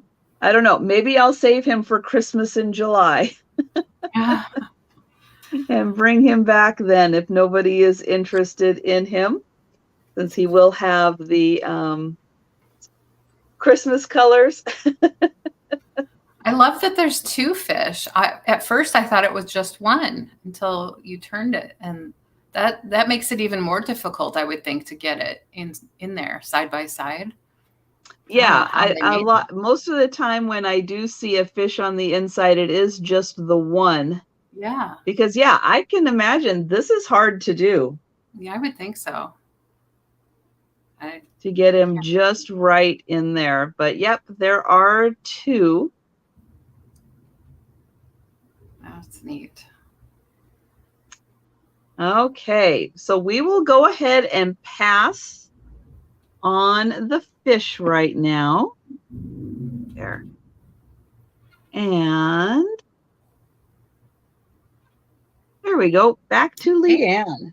Well, I have a choice here, two very similar items that I would like to sell or could sell individually. So this will be choice at starting at $12. I have two very beautiful candy tins. Both are very vintage. I would say they could be mid 20th century in age. I'm not exactly sure, but I will show you the details of each one. This one has a beautiful red background with some blues and greens, orange and yellows. Beautiful floral pattern. You can see back here the hinge and a little bit of vintage wear along there. Still in really nice shape considering. I've seen some others online that were pretty rough, asking for a lot more. But, you know, people can ask what they want for things. This does have just the tiniest bit of wear right here by this finger. As far as the top goes, the rose motif is still there and beautiful. And of course it does open and you see that it's George W. Horner and Co. Limited. And it's English, made in England, County of Durham. So this one closes very nicely and easily. Here's the bottom, nice and smooth. Candy tin. Of course, you can put all kinds of things in here besides candy. Obviously, it came with candy originally. It's 4.5, just a little over 4.5 inches long and 4 inches this direction, 4.5 this way, and 3 inches tall. But LeAnne ate all the candy, so now you don't get the candy. I ate all the candy. I did. Yeah, and it's got just enough wear on it so that it, you know, has that cool patina without like being all rusted out. I do have an antique, what I think is close to antique tin coming up. But these are, I would say, more vintage, but still pretty old. This one has some wear too, and it has, yeah, an embossed design. Yeah, I really like this one. So this is choice at 12 to start. This one also has a hinged lid. And this one has an embossed word Horner on the bottom, the company. Oh, thank you. Wow, so different, but they are both so beautiful. Yeah, they really are. I mean, they would look great, you know, together in a display. Again, could be, you know, in a display, you could use it as a riser, things like that. This one, yeah, I love the black background on this. Now, this one does have a little bit stiffer opening, but it does open and it does have that hinge. Yeah, and you can see the embossing, how it's done on the inside. So it's embossed and then painted, you know, I don't know how exactly, if somebody sat there by hand and did it, I don't know. So beautiful, just enough wear again to make it look really fun, but not crusty. Now, crusty can be good sometimes. So yeah. I see Lenny at 12. Thanks so much. Okay. Yippee-I-O is coming in at 14. They just have beautiful lines to them. I love the shape. And again, I love anything that's a box where you could squirrel away things. I am definitely a squirreler. And even if you have like a vintage vanity, those would be so beautiful added to that kind of a set also. Yeah, definitely. Store little perfume bottles or samples in. Yeah. Anything. Make it a little sewing kit. It could be a gift box for somebody. Give a gift in it. I don't know why they put so much. Hi, Nate. I don't know why they put so much detail and beauty in these tins that were essentially probably not intended to I don't know. Maybe they intended people to keep them around. I don't know. I know they're so pretty. How could you Yeah. just grab the candy out of it and throw it away? They're Right. so pretty. Well, I think a lot, especially biscuits and cookies and things like that from England came in tins. Yeah. It was a thing. Well, I'm happy counting it down whenever you want. And then, yeah, Lenny, if you could let us know if you are out. Yeah, I see Lenny And, says pass. Okay. So out and the going once. Thank you. Thank you so much. So we'll count it down and we'll see if Yippee-I-O wants to take one or both at 14. Thank you. What do you think? Yippee-I-O, would you like the red one or the embossed one?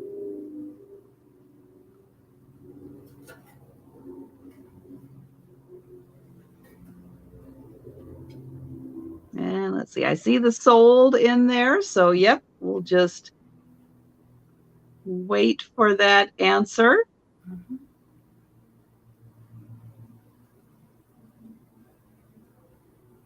I know it's a hard choice.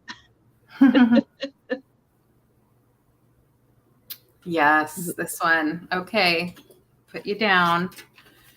Now I can offer this one to Lenny at 12 if you were interested. No pressure. Again, I love this one. I love these. So either way, just want to give you a shot. Yep, so that one is available. So we'll wait and see if Lenny would like that one. And if not, then if anyone else would like it, you absolutely can jump in. Okay. Thank you, Lenny.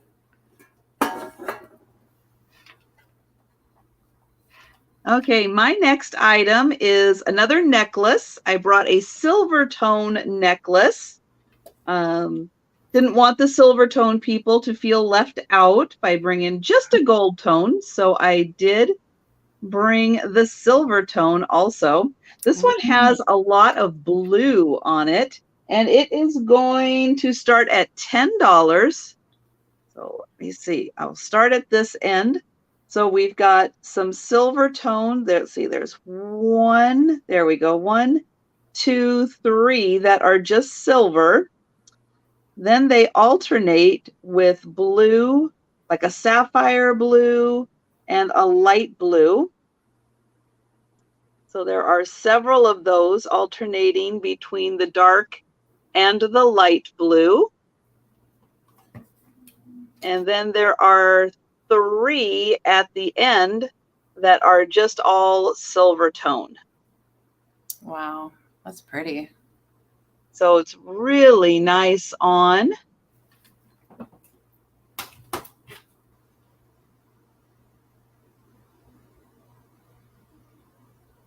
And let me see. I'm gonna try to do something really fancy here. Oh boy. Because I think my internet is finally back up and running. So let me see if I can get back on my computer. It's gonna think about it. Mm-hmm. Let's see. Not that I don't like using my phone, but it's kind of driving me crazy. And if I can, I would love to be back on my computer. Understood. So let me try this.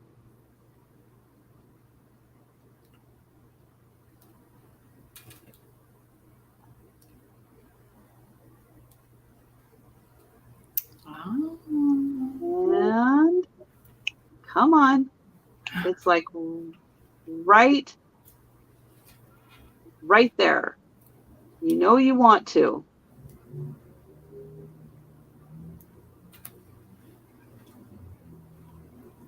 Oh, now it's saying I have an unstable. Oh, I thought I was so close. Oh, I don't like being told I'm unstable. Well, I'm going to work on that in 1 second, but So $10 for the beautiful silver tone and blue necklace. And I was going to get a measurement on that. So let's see. This is about 18 inches at its longest. So it could go between 18 and 16 inches. Mm-hmm. So that's how it's going to look. $10 for the silver tone and blue necklace.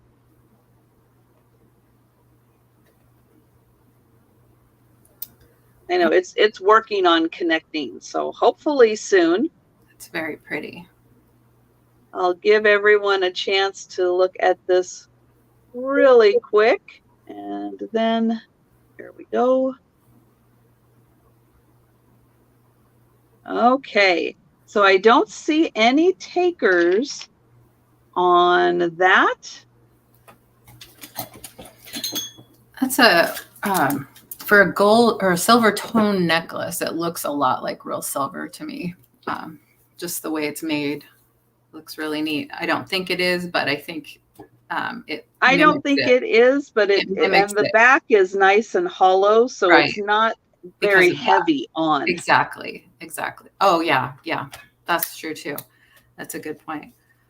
So let's see what my next piece is going to be. Well, we were talking about tins. Let's talk about the what I think is probably an antique tin from the 1920s. This is a tobacco tin, and it's really cute because it has a basket pattern on it. And I'm starting it at $38, which is a very competitive price from what I've seen out there for this tin. This does have a little rusty and crusty look to it, so it might appeal to more people or less people, depending. It has a really neat sort of texture where it's not shiny, but it does have that. It still looks like a tin. Now, to be honest, I have not cleaned this up because when I found this, it came out of a Camelback antique trunk, steamer trunk, that belonged to my great-grandmother. So I think she had that from when they came over across the country, kind of Oregon Trail style. And then she stored things like this that she came across throughout her life. She stored it in that trunk. So when my mom and I found this trunk in California on a ranch owned by my extended family, this was in it as well as some other pieces. And actually, if you'd seen the show where I showed this and a few other pieces from that trunk, inside this box was the beaded boot that might have been an Iroquois beaded boot. The beaded boot was inside this and protecting it very nicely. But yes, this is a Dixie cut, plug cut, Dixie Queen. I can read too.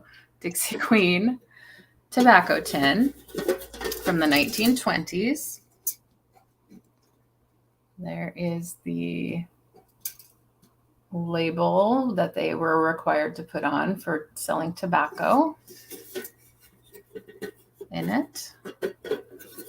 And I would expect that people that got this tin might have used it for an actual little lunch box, little picnic box. They might have put sewing notions in it. I've seen one of these in rougher condition at a local antique store for a higher price than this. But, you know, it's got to appeal to the right person at the right time. So, again, that's why I'm showing it. Again, I'd love for someone to get to take this home. It's a larger tin, larger than the other ones that I showed. It's about 7 inches, 7.5 at the top and 7 at the bottom, wide or long. The depth is about 5 inches, and the height is about 4 inches from here to here. And of course, you add, if the handle's up, a couple more inches. Again, the handle can go down like that. You could use it as a riser and in a display. Oh, Book really likes it. Cute. Keep breathing, Book. Yeah. I know, it's awesome, isn't it? It's pretty awesome. And I guess, 1920s, if it's 2022 now, so it's around 100 years old. I can see. Yeah, it's amazing. Well, especially considering, it was in California most of its life. I can say that to be sure. Probably the last 30 years it's been in Washington. And considering how wet it is around here, it burns us. But my mom did keep storing it in that trunk that we found it in. She brought the trunk up from that barn in California, in Central California, and this was in it, and she kept it in it with that boot, that decorative boot that I talked about. So we can move on. Thank you for letting me show it. I hope you enjoyed it. Thank you. Yeah, that is so cute. And so many uses for that now around the house to be able to decorate with that. It is adorable. Yeah, it's cute. Okay, my next item, I don't know how old these are. They are made in China. But that's a little deceiving now because made in China stuff has been around for 40 years now. So it's a little hard sometimes when it says made in China. Hi, Sue. But I have a pair of salt and pepper shakers that are these amazing birds. Oh. They are going to start at $10 for the pair. And I'll show the bottom here. Now focus on the sticker. Focus on the sticker.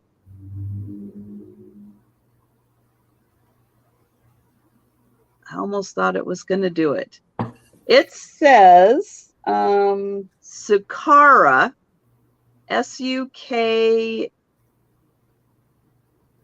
oh, S-A-K-U-R-A,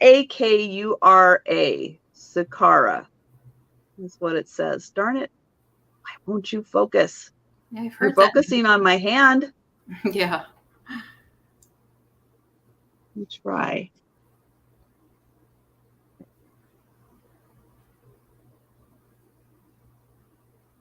A little better, but not quite. Okay, so it says delicate hand-painted surface, hand wash only with sponge, do not scrub, do not put in dishwasher. Do not. So hand-painted, made in China, but this is big. Look how big this bird is. Yeah. That is a really big one. 4 inches tall and about 4 inches wide, this toucan. And these are in beautiful condition. There are the holes on top.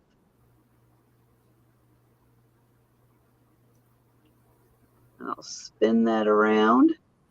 And then on the bottom, there is a cork.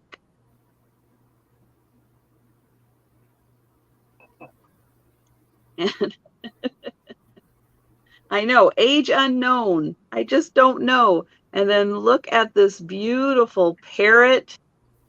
The colors are so vibrant, and these are in beautiful condition. There's the holes on top. And then he's on a little branch to use as a perch. And that one has the same sticker and plug in the bottom. So this lovely bird salt and pepper shaker pair, $10. And this one's actually a little bigger. Let's see if he's 4.5 inches tall. So he is really big. So I don't see any takers, so we will go ahead and pass on them. Nope, Sherry. Hello, Sherry. Those are so cute. I wouldn't even necessarily use them for salt and pepper. I would use them for figurines. Yeah, gorgeous. Yeah, they are really nice and love all the detail on them. But we can go ahead and count this down for Sherry. And thank you so much, Sherry. They even have how the parrots sometimes around the eyes have the little extra feathers. They've even got the little extra brush strokes in there. Hi, Kathy. Nice to see you, Kathy. And there's the sold. Thank you. And thank you, Sherry. And we will go back to Leanne. All right. Well, I for a second thought I wasn't bringing a kitty today, but then I remembered, yes, I do have a kitty in here. This is another choice slot because they're similar. And we're starting at 10 for this choice. This is some Mexican painted pottery. Ooh. And we have a cute little kitty. The sweet, sweet little face and beautiful, vibrant colors. And this is a little trinket dish with a sun. So I will show the sun first. I'm going to say it's about 4 inches in diameter, but I'm going to measure in just a moment. It has a really neat floral pattern around the outside. You can see how it was hand painted, handmade. It's in really good condition. It has a made in Mexico sticker, foil sticker there. It looks like it might have had a price tag over the top of it at one point in time, but no longer does. You can see the raw pottery there on the bottom too. And the cute little sun face. Open it up, raw pottery on the inside. And there. So there you go. Do a quick measurement. 2 1/4 inches tall.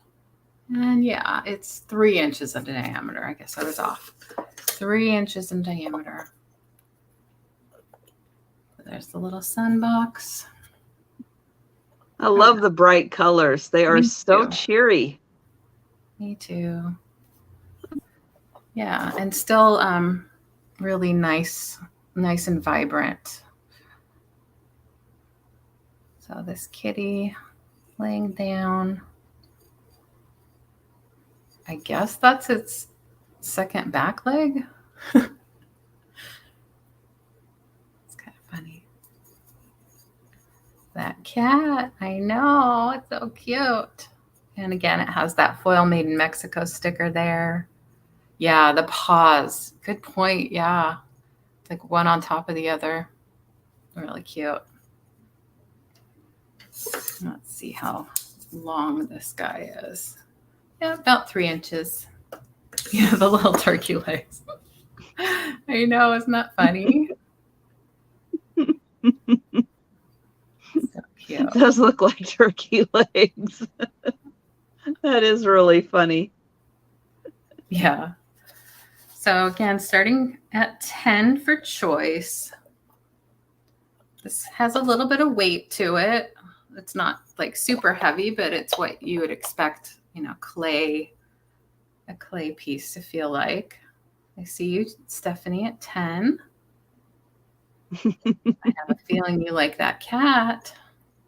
But we will see. He has drumsticks. Yeah, he's real sweet. I mean, he's eye-catching, he or she, eye-catching. Both of these pieces just jump out at you with that painting.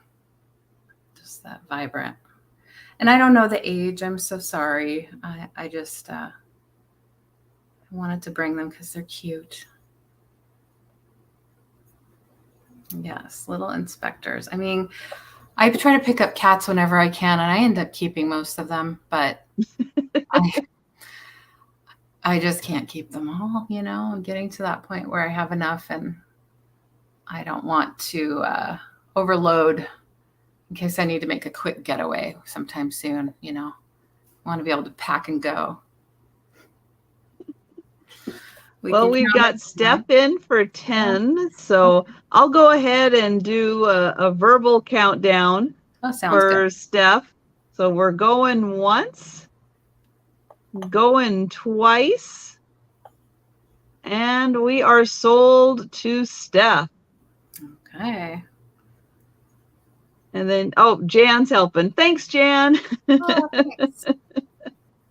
And then, Steph, you can let us know which one or ones or both you would like.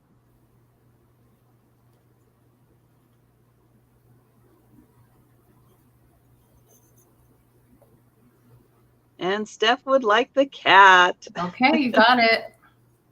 So if anyone would like the trinket dish, it is still available, and you can let us know in the chat if you would like to pick that up.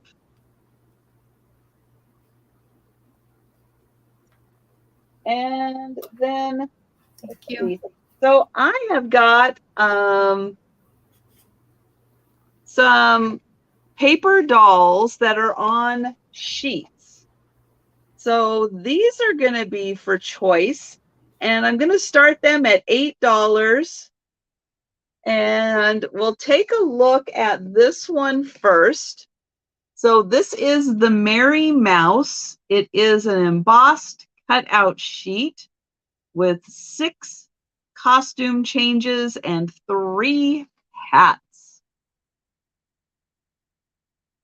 And so I'll go quickly through the items. And so again, these are for choice, $8. Here's our cute little outfits for the little mouse.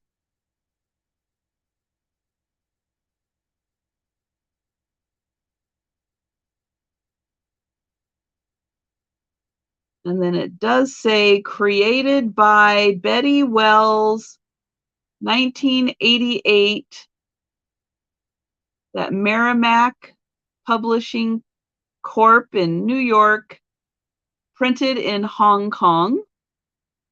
So you get that sheet, or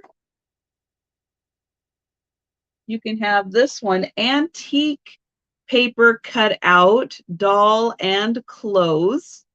And this one, exact replica of museum collection of the late 1800s. And this is Merrimack also, printed in Hong Kong. So this one has some pretty fancy outfits also.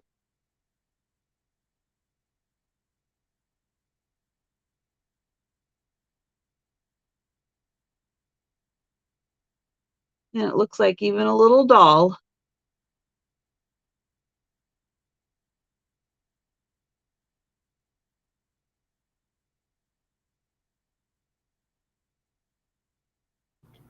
And a French flag in there. Very cute.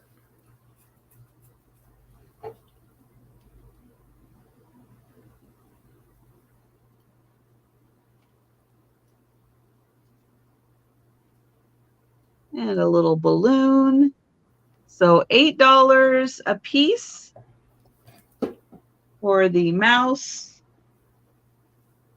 or the 1800 replica. Okay, and I don't see any takers on those, so we will pass on them. Yeah, it's definitely something I always looked for, or I would have been drawn to when I was a kid. And then even now, like that sort of old-fashioned, you know, replica type thing for crafting, definitely any kind of paper crafts. Or just looking at, just putting it on the wall and looking at it. I love that kind of thing. Very tempted. So I have Hi, Jocelyn. Oh, hi, Jocelyn. A piece of Fenton. This is a bear. I had to bring a Fenton piece today. He's a cute, solid bear there. He's got cute little paws. You might have seen these with little birthday hearts on them. Some come like that. This one is just by himself. No colored heart on him. I'm going to start it at 14. Starting at 14, there's the Fenton stamp, the little oval. Very smooth on the bottom.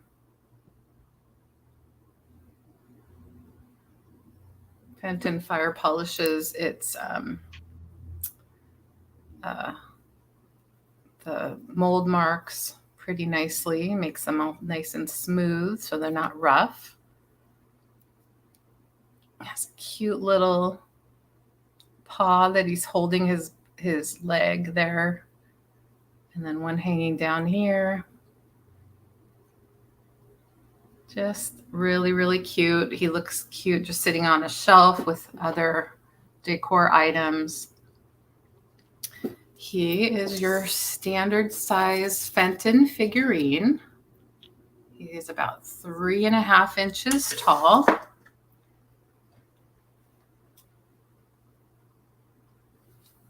He's really, really cute.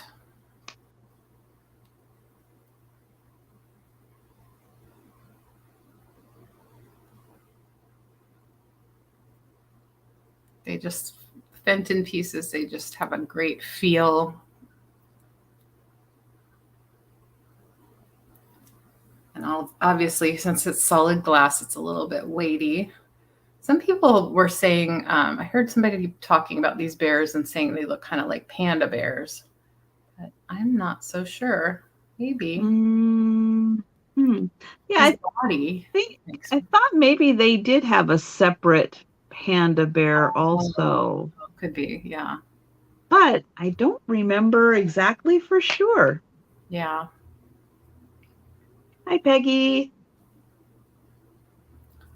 Well, there's not a lot more I can say about this little guy. He is what he is. He's a cutie. So I think very detailed. I think that's a good enough look. Yeah, I mean, it does have some really good detail. You see like a honey bear, huh? Yeah. Has the little detail in his paws. Right here. There's the other little paw right there. Might make a nice gift for someone who doesn't have Fenton, doesn't know about Fenton. They would probably be very enamored by him. I don't think we hear many people talking about collecting bears. It's usually cats or frogs or, mice. Yeah, not as many, but I think there are a couple people who do like them. Yeah. Yeah, but honey bear jar. Looks like the honey bear jar. Yeah. It's cute. Well, thank you for taking a look. We'll see you later. Hi, Peggy. Okay, I have a ring next, and it is going to start at $10. And this is a size about 7.5 is the size on this ring. It is a gold tone ring. Ooh. Oh, come on. You were just focusing. I saw you. Focus on it. But it is a solitaire rhinestone ring. It does sit up a bit on the finger, like a solitaire would.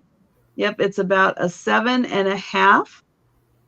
And hello, Delbert. Here's what it looks like. You can see that nice raise in there where the rhinestone is. Really wanted to focus on it. It does look like a really pretty, just nice solitaire set stone.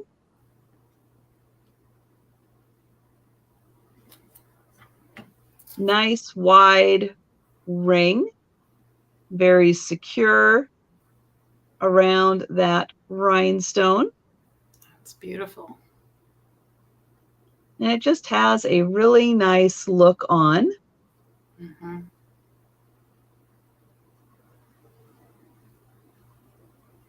Oh, you wanted to focus.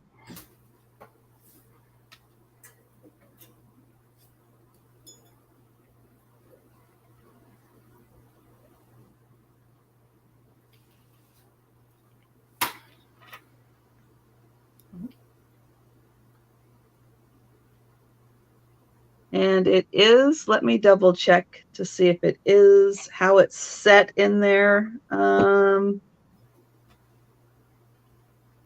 It looks like it's set where the metal kind of goes around it. Oops, to help keep it in place. The edges here just kind of wrap around a little bit. It's not going to go anywhere. But very nice. So about a 7.5 size.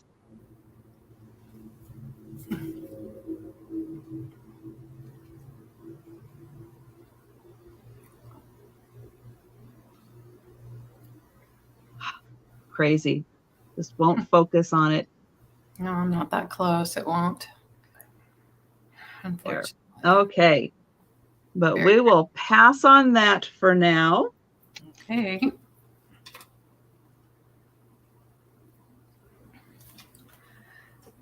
Well, let's see. I think I'll go with the exciting piece that I gave you a little sneak preview of earlier.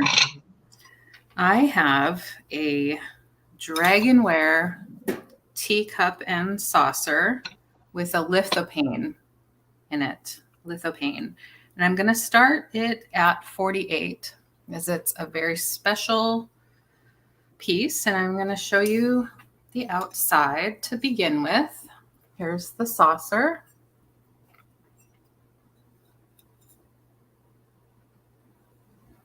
You see the dragon and his silly eyes. I always say silly because they look a little googly to me.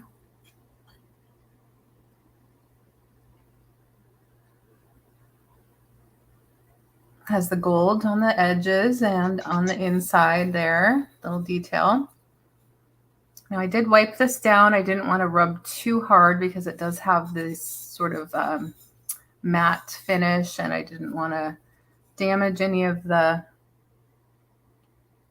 actual design itself, because if you've seen dragonware in person and feel it, you know that it's all textured and raised up there. It's an applied paint that is sort of like bisque, sort of like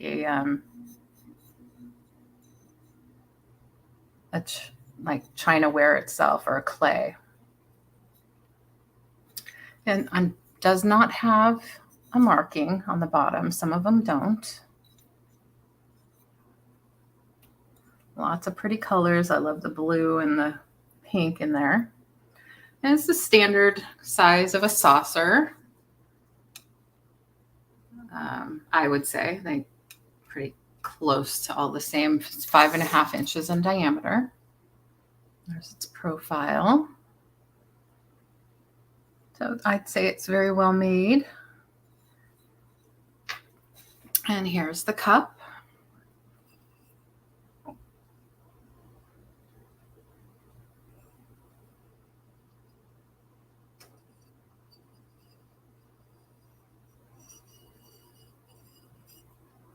See the gilding there and around the edge here.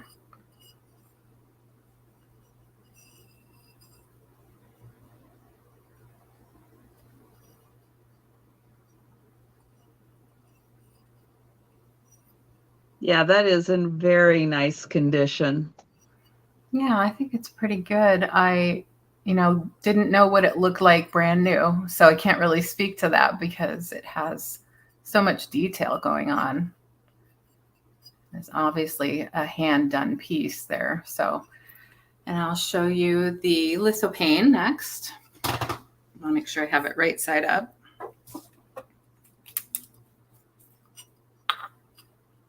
So some of them have geishas. I will say this is a full body lithopane.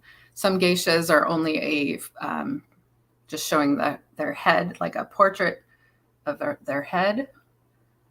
But this one has a scene with a woman. And there she is. She's beautiful. She's hanging out. Just, you know, it must be a hot day or something. Because she's not wearing any clothes.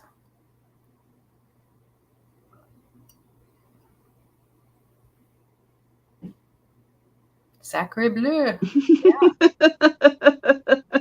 Yes, Delbert. Thank you. I'm glad you were here. Yes. Imagine drinking your tea and then seeing that on the inside. So I'll show you what it looks like without the light. Yeah, you get to the bottom of your tea and there it is. So I think I heard the story that these were reserved for only royalty or something like that. They were made for royalty. I'm not sure if that's true or not. Well, there's maybe originally. Yeah.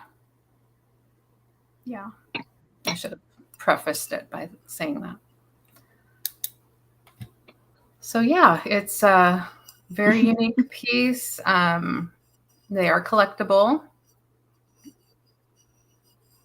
It's something you could display in a china cabinet. If you look them up online, you'll see a range of prices, and you won't see many that have a full body. No, that is less common. It is easier to find the ones that are just the head. Yeah, in fact, that's all I found when I was looking. But yes. And if you find the full body, sometimes they're with clothes and sometimes without. Oh, okay. I didn't know that. Yeah, and I only have the one cup. That was the only piece that I have.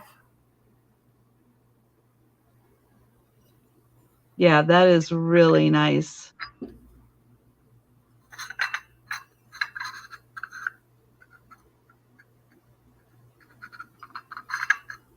And this is a time when I'm going to say, if you are watching on the replay, if you think about this later and change your mind, LeAnne's email address is right there on the screen. Mm-hmm. So definitely get in contact with her, because this is not a common piece to find, even if you do find a lithopane, to find the full body. That is a lot harder to do, and that's a really nice example. Thank you.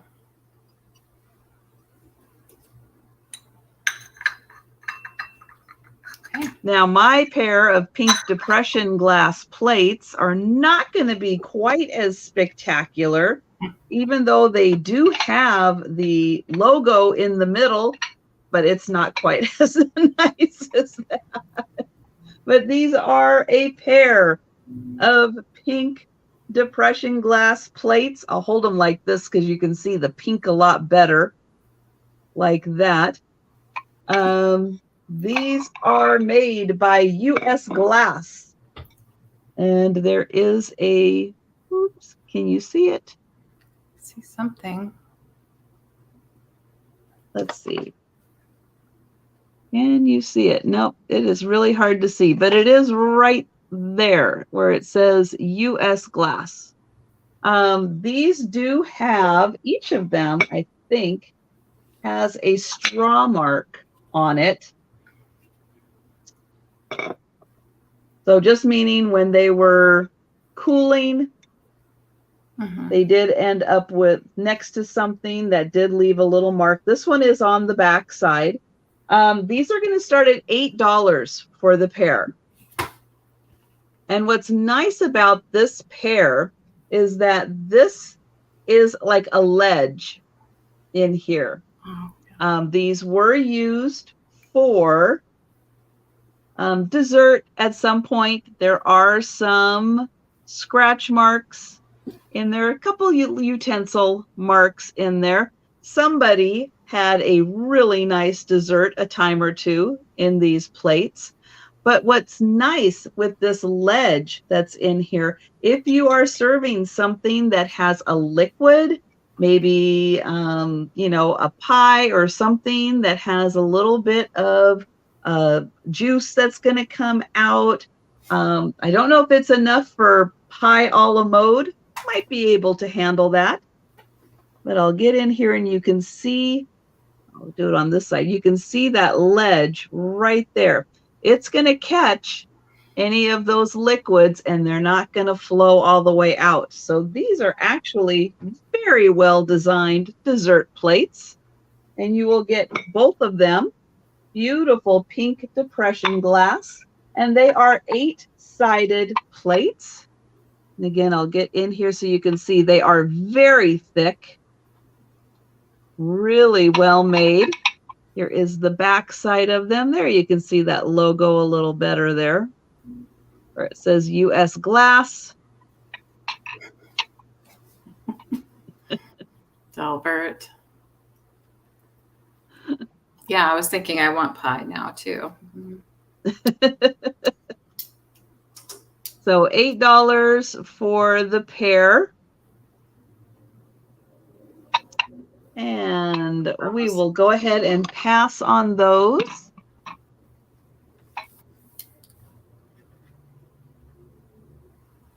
Okay.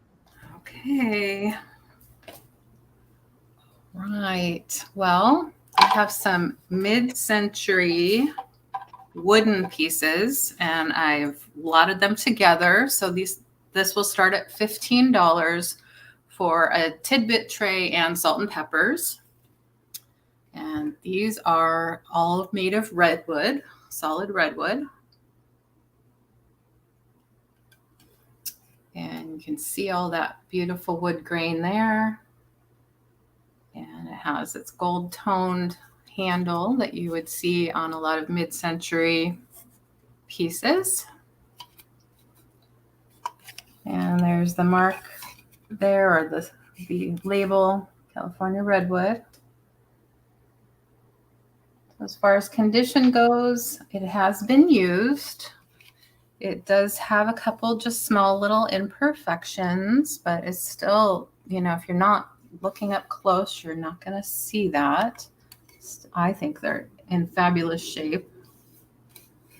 You might notice right here, just a little bit of a nick there. I remember my parents having walnuts in this, walnuts that we got when we were in the Sacramento area. Of course, they grow a lot of nuts around there. And like one of those nutcrackers, those hand nutcrackers sitting in here for like Christmas time.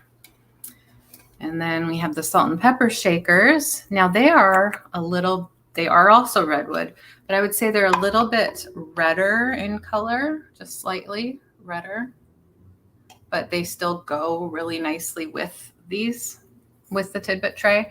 And it is missing a cork. This one has a cork and a label.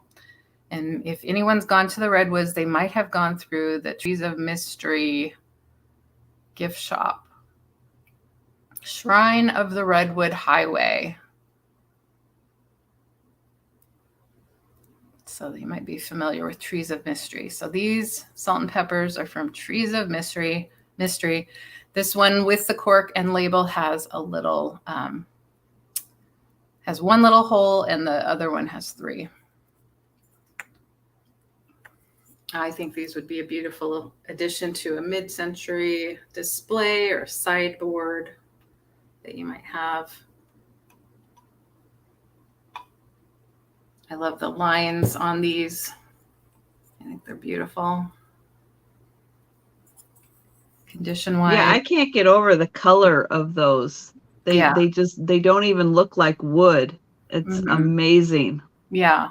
Yeah, you do have to look up close to see the wood texture in these. This is a little bit easier to see because it's a larger, flatter piece, but they're still really, really beautiful. Yeah, put Franco's in it. I still think this would just make the best nut dish still, just to put a bunch of nuts in it, but other people might have other ideas, and you're welcome to do that. So measurements real quick.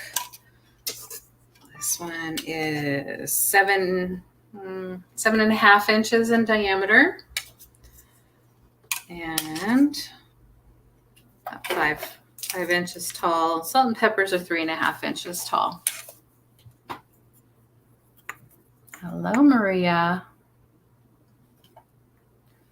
So we can pass on from these, but I was asking 15 for the set. All right. All right. Well, we will pass on those for now. And I have a teacup and saucer. These are by Royal Patrician. They are made out of bone china in England. And this is the December teacup and saucer. So if you know anyone born in December, this is a great way to celebrate their birth month. Jody. Hi, Jody. That is a great way to celebrate a birth month. I didn't think of that. So beautiful poinsettias and some holly in there. Maybe some, I don't know, juniper. I don't know what all is in here. I like that word, so I'm going to say yes, there's juniper in there. Juniper berries. All kinds of fun, festive flowers of December. And then it does say December right there. Oh, I forgot to say a price. $10. Sorry. I swear, being on my phone instead of the computer is just really throwing me off today. So $10 for the teacup and saucer.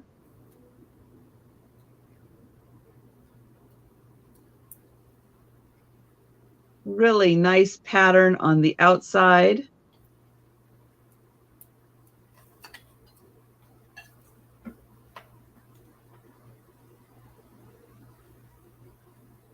There is the December with the pretty little like holly, oh, maybe mistletoe.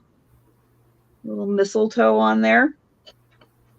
And then the plate also has this nice design on it that matches the cup.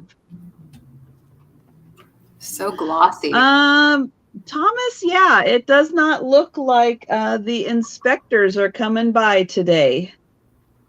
That's a shame. I do have treats for them. So $10 for the teacup and saucer. And we will go ahead and pass on that. Let's see. There.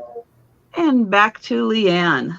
Well, we can excuse you to go get some catnip, and then maybe the cats will come out to play. Does anybody like carnival glass? Anyone like carnival glass? I kind of wonder about its popularity these days. If anybody's interested in it anymore. It depends on the base color. Yeah. Okay. Well, this one is going to start at 28. It's an imperial piece, imperial carnival glass. The base color, I'm going to say, is some sort of smoky gray. What's the underneath color? Because it kind of looked like an amethyst. Yeah, and when I initially looked it up, I came up with amethyst, but it doesn't look like amethyst on the bottom. That's just the iridescence that I see. Yeah, it's tricky. Yeah, imperial glass is going to be usually a little older than the Fenton Carnival glass. Mm-hmm. Yeah. Yeah, that's what that I did figure that out when I looked it up, and it has, I don't know if you can see, but I definitely identified the IG on there for imperial glass. Yeah, could it be a clear base color with just a smoky? Yeah, you know, the clear Carnival glass that I usually see just has a really pretty opalescence to it, but not really a color. But that seems to have like an amethyst color to it. Yeah. Interesting. I know, it's really a tough thing. But yeah, it does have the tripod legs, the 3-footed, as they say. Really pretty rose motif. I'm sure that's what appealed to my mom in collecting it. Don't know if it was a family piece originally or if she acquired it from shopping. It's definitely an older piece. It has that beautiful crimping around the edge. There's no chips or cracks.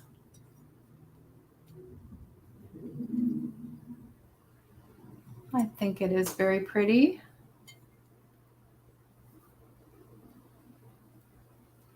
It is pretty large as far as a decorative bowl goes. It's 8 inches in diameter.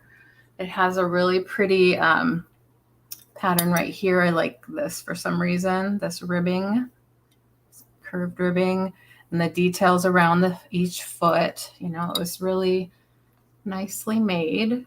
The mold. Yeah, $28 for Imperial Carnival glass is a very good deal. Yeah, I really lowered it because I'd shown it a couple times, and I don't know. And I've been watching to see if people are buying Carnival glass. And yeah, I mean, a lot of people are more familiar with the Fenton Carnival glass. However, Imperial glass being usually a little older than the Fenton Carnival, a lot of times it's even thicker than the Fenton Carnival glass. Yeah. And really well made. Yeah. And the opalescence it's a little different. It's not quite, sometimes Fenton just looks like an oil slick without like a pattern of color to it, where the Imperial glass tends to look like the Carnival glass opalescence is supposed to be there, the way it's supposed to look. And I know that's kind of a hard way to describe it, but sometimes Fenton just looks like, oh yeah, here's Carnival. And look at the pretty rainbow. But Imperial their technique seems to be just maybe a little different, where it really the colors look to be where they're supposed to be on purpose. But that is a really interesting piece and very, very nicely defined with the pattern on the inside. So yeah, this is another one of those pieces, guys. If you're not going to jump on this during the sale, I am very surprised. But if you are watching this on the replay, this is an amazing piece at an amazing price. Yeah, somebody should pick that up. That is going to be a beautiful addition to someone's collection. Yeah, it needs to be. And not saying bad things about Fenton Carnival. I love Fenton Carnival. Love it, love it. But Imperial is, sorry, just a little notch above. Really, really nice stuff. So yeah, surprised on that one. No, it's all right. Thanks for letting me give you a good look at it. But if you think about it later tonight, get in contact with Leanne. Yeah. Thank you. Let's see. I forgot to look where I was on my stuff here. Mm-hmm. Okay. I have got a piece of Mexican pottery that we would consider a lot to be a tonala style in how it's done. This is going to have a $10 start. It is a smaller vase. So I'll hold it up to my head. It is just a smaller bud vase. And I am not familiar with a lot of Mexican cities, but I am going to figure. Yes, it does say that, Kathy, because I am not normally on my phone. And I am desperately trying to get back on my computer. But my internet, they're doing servicing on my internet. And so I'm not able to be on my laptop. And hey, the fact that I got on my phone, be happy. We're just glad you're here. Yeah. This is a major thing for me. The fact that it says phone, I don't really care. People know who I am. They know my email address. I just didn't care at that point. Yeah, of course. Manzanillo. I have no idea. If this is a town, I'm going to figure it probably does. Got a bird on it. Well, actually, I don't know if I would consider my picture super clear here, though, because it's really not focusing close up the way I would like it to. Well, that looks pretty good to me, too. I don't know. So here is the flower, because, we love vases with flowers on them. There is that side. I'm going to turn it this way so you can see the other side and still see that beautiful bird. On the back is a little surprise butterfly. Oh, yes. And then it does say, it says like Mex and J, and then this must be the signature right here of the person who did it.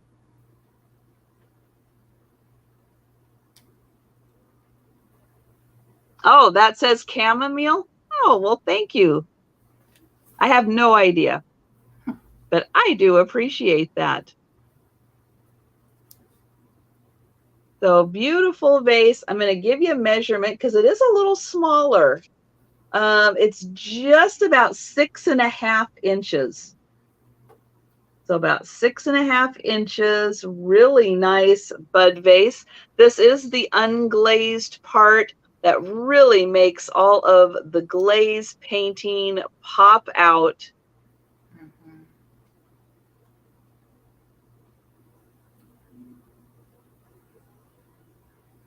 Is located on the Pacific Ocean, contains Mexico's busiest port. Wow, Steph. Okay. Nice. Thank you, Steph. So, loved the colors on this, loved the bird and the little hidden butterfly on the back, but we will go ahead and pass on that for now.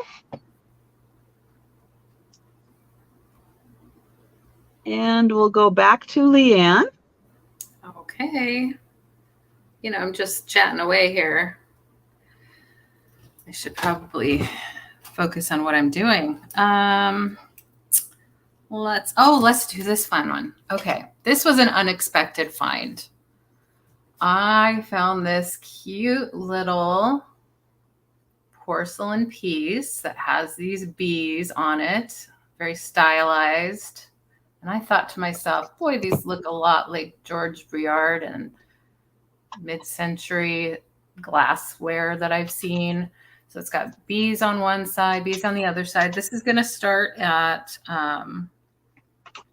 sorry, I just had it in my head and I lost it. There it is, $10. I knew that, $10. $10 start. And then I looked closer and I thought, oh my goodness, it's a toothbrush holder, you know, like an old style where they have the skinny, you know, you're going to have 4 little toothbrushes and your toothpaste. And then I looked at the bottom and it says Napoleonic bee, a contemporary interpretation of the famous Napoleonic bee circa 1912 from the private collection, George Briard. So this must have been a line of bathroom wear that they did with this Napoleonic bee on it. And I thought it was a neat piece to not use as a toothbrush holder because nobody has toothbrushes anymore,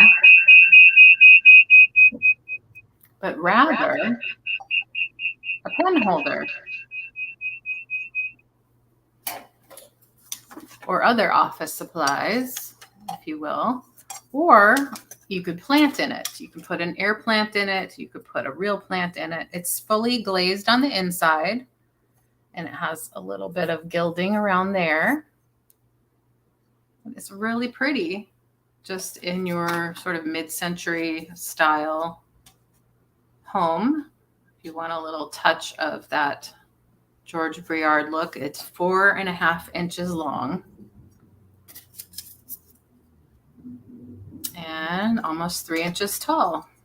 So you might think that's weird that you're bringing a toothbrush holder to a show, but I think it's a beautiful piece with a lot of potential. And for the bee lovers out there, why wouldn't you? Well, it's just me. Trisha's given up.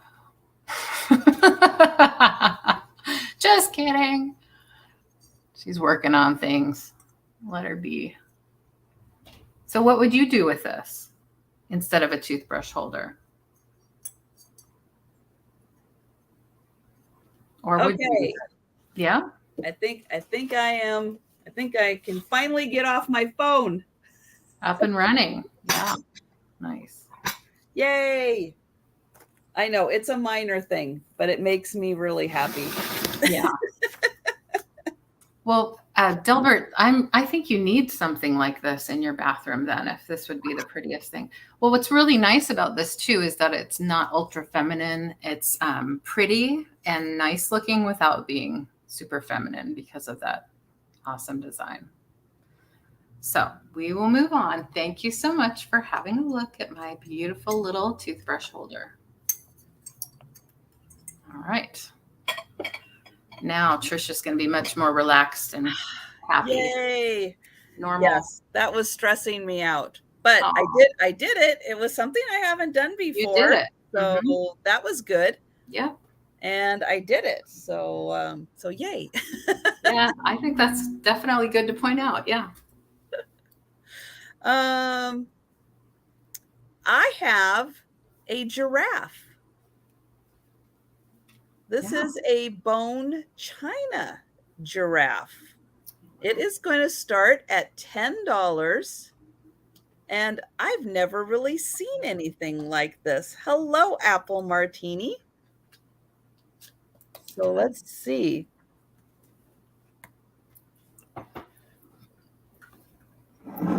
This is made, you can see it does say bone china right there.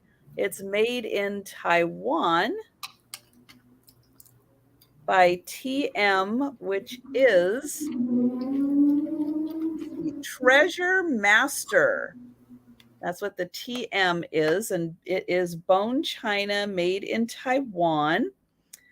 And this is about 5 inches tall, and I have just never seen a giraffe quite like this.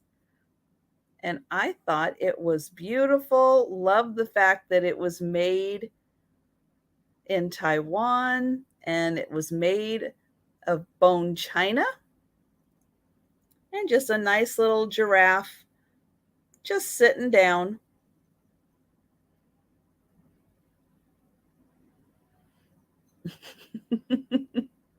Treasure Master is a good name, isn't it?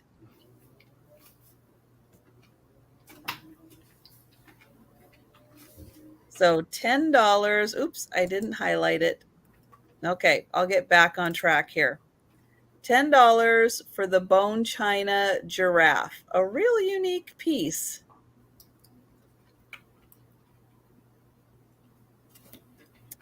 All right, so I'm going to put that off on the side. And we're going back to Leanne. All right. So if you see me disappear for a minute, it's because I needed a little snack and I didn't want to interrupt Trisha. So thank you for letting me have a little bite of my yogurt and raspberries. Okay. Well, I have a decanter here, and it's a very special decanter for all you mid-century barware lovers. And this is going to start at, where did I write it? There it is, $40, $40. And this is a glass decanter that has 4 chambers. Has really, really pretty lines. It is a good size. So you could put 4 different liqueurs or liquors inside. And it has the stoppers on top. Sometimes you'll see these without a very special glass decanter, yes. Sometimes you'll see these without the little pieces because they get lost. And these are acrylic with some kind of silicone stopper there. Not real soft, but I don't know, just some sort of plastic. Yeah, it's a really cool piece. It has a really nice look. So, and then when I found it, it had these upside down stored like that in the cupboard in my mom and dad's kitchen that was never used above the refrigerator. So I don't know how long it's been there. I don't know if it was like a wedding gift from the 60s when they got married and they like never used it. I don't know where this came from. I never saw them use it. The foil label is still there. Looks brand new. Made in France, Fate, Maine. And then on the bottom, you can see it's embossed with the Made in France. There it is. Made in France. Well, that is about the coolest decanter I have ever seen. Yeah, it's pretty neat. I'd never seen one before. When I look them up, you can find them online, but there's varying prices. And like I said, they have sometimes, more often than not, they don't have the tops.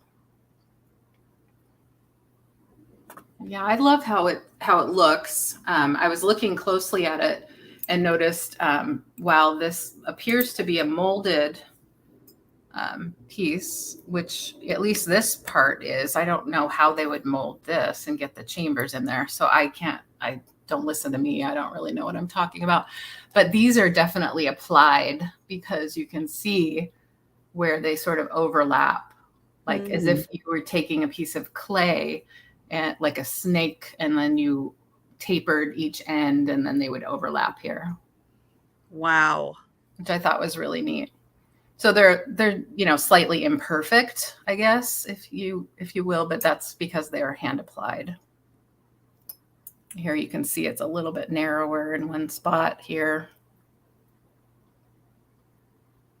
Yeah, it's beautiful. You could put colored water in it if you weren't going to use it for, made by hand. That's what Fate Maine means. Okay, thank you for helping me with that. Okay.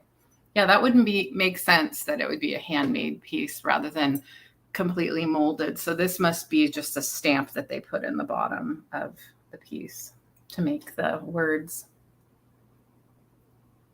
Yeah, that is super cool. And it would be fun to put other things in there besides just liquor.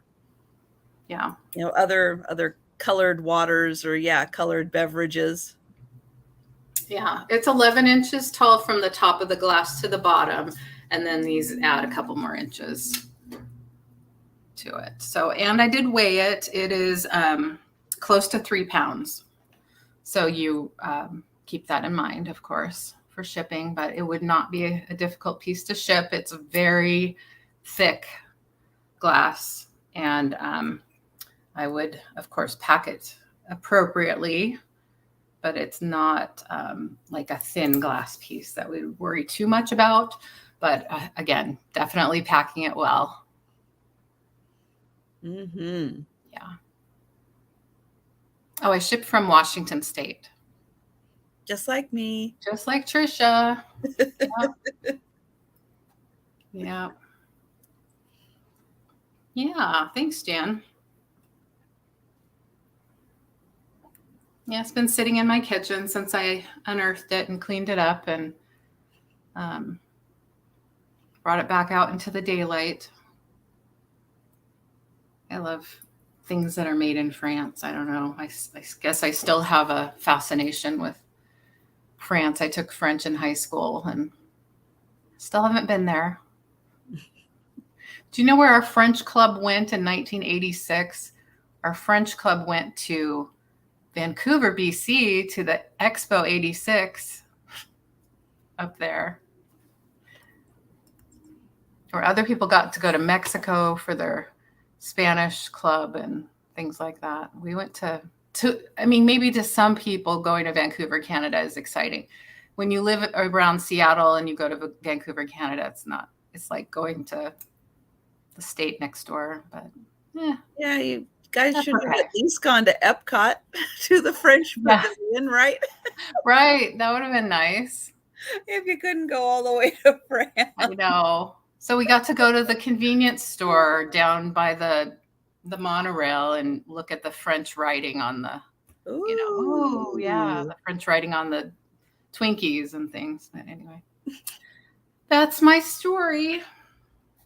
Thanks for looking at my pretty bottle. I'm going to put it in the window. Yeah, that would not be the most exciting French trip, would it? I know. I wanted to go to France. Yeah. Definitely.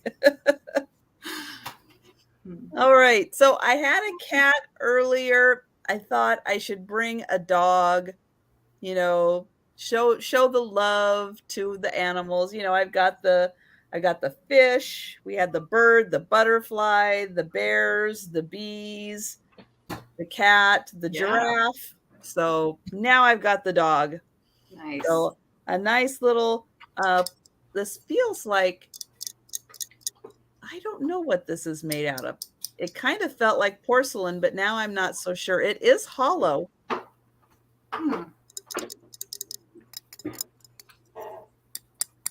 Yeah, it still has a porcelain feel to it, a ceramic feel.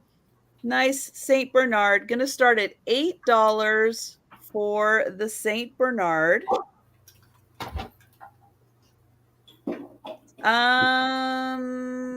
Owl. No, I don't think we had an owl today.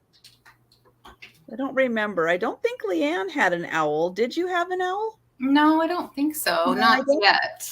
I don't think so. So the dog is, let's see, about 6.5 inches long and about 2.5 inches tall. So yes, a nice lounging dog. Really pretty look.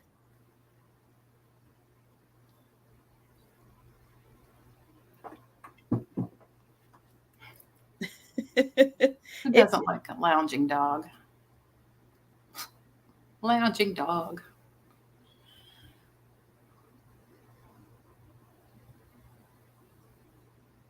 That's really pretty. They did a nice job. Yeah. On it. Really got a nice face. Yeah, very sweet. And they got the fur and the feet. Yep.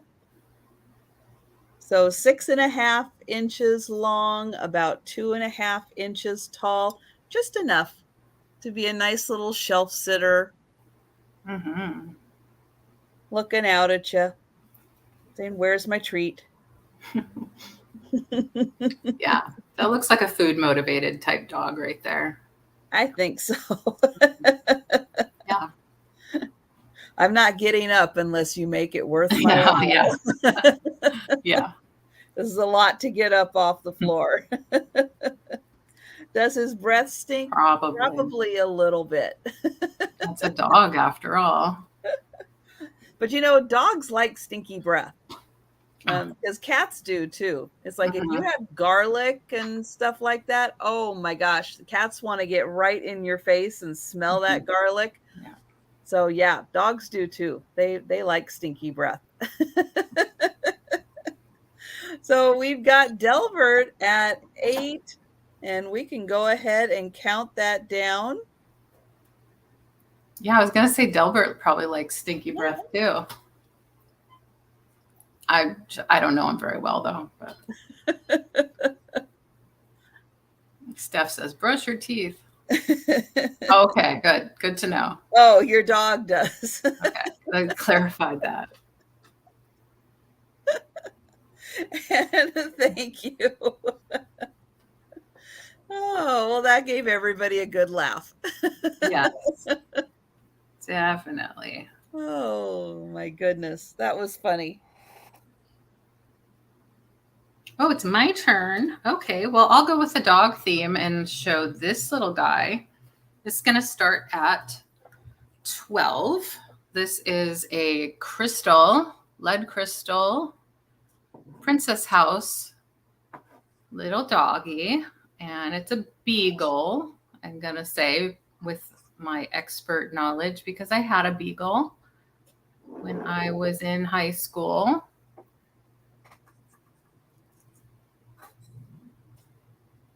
Her name was Tiffany, and she was so cute.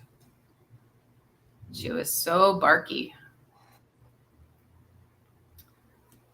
So Princess House made a lot of glass and crystal.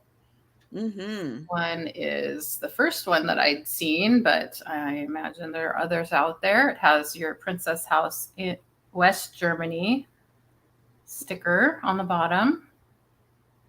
I'm going to say this is probably, I don't know when it was made. I know we've had it probably since the 80s. I'd say 80s is probably a really good guess. Yeah. Very clear, very polished and smooth. There's no rough spots anywhere at all. Great gift for someone who loves dog figurines or dogs or beagles. This picks up the light so nicely. Yeah, beagles are great if you don't mind walking a dog that's going to take you wherever its nose decides to go. Yes, exactly. 4 1/4 inches long. Exactly. We couldn't walk her because we didn't train her well enough early on. So yeah, she just ran around in the backyard.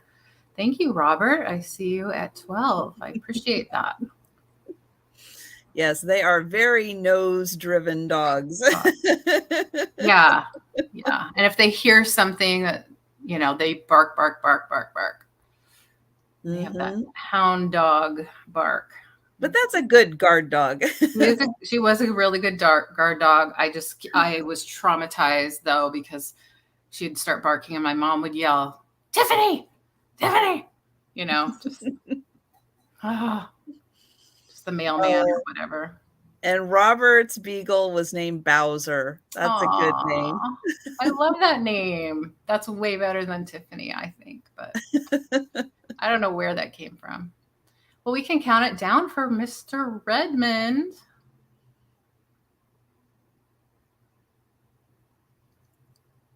Don't have a lot of competition today, noticed. That's okay, as long as we're having fun and showing Some great pieces and getting some in the right hands. Rupert, oh my gosh, I love that.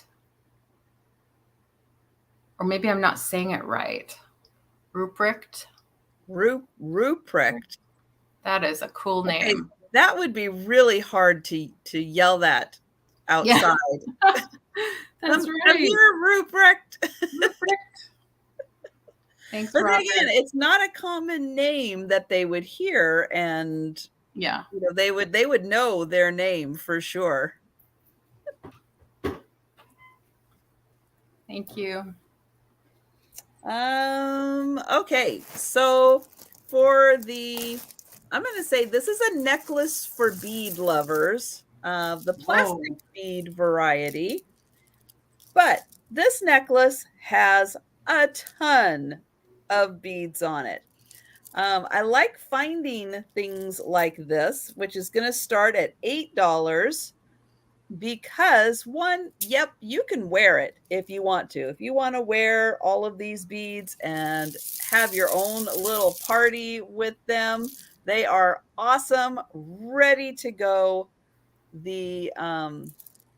It's got one of these nice adjustable clasps on it, so you can put it out here, you can put it down here, depending on how you want to wear it. But I also love getting these because I know that there are a lot of people out there that like to repurpose things. And this has got so many beads and such a great variety of color.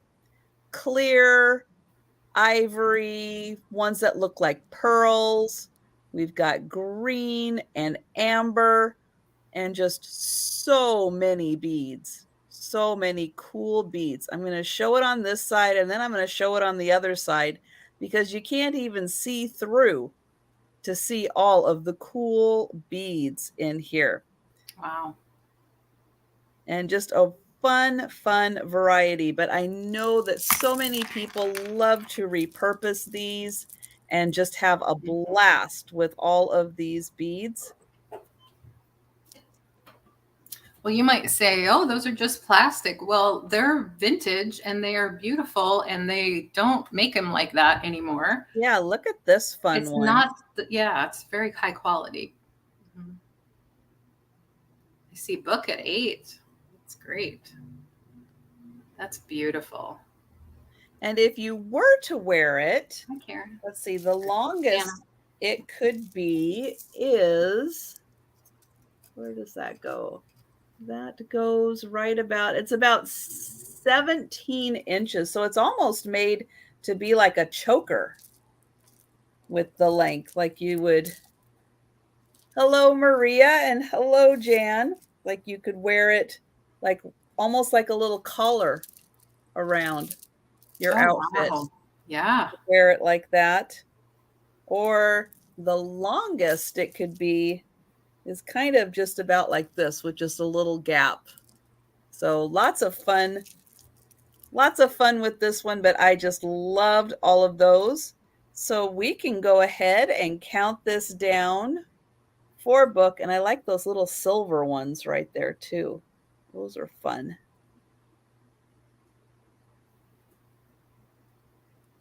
But yeah, just a great variety of beads. Love all the colors, all the sizes, all the shapes. So fun.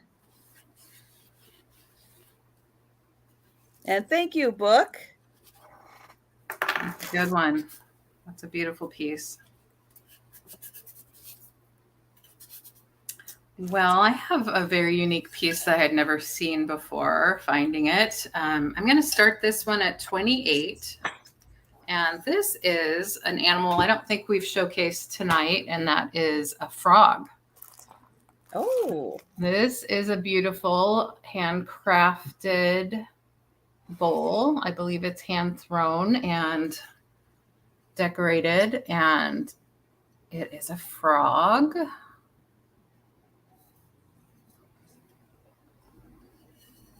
On the bottom, it has a sticker that tells me it's made in Chile.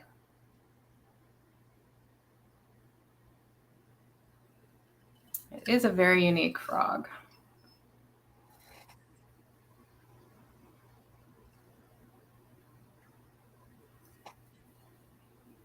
Now, looking it up online and seeing what else is out there, I did come across pigs. Oh, done like that, like a casserole. A pig. Yeah, Wow. yeah.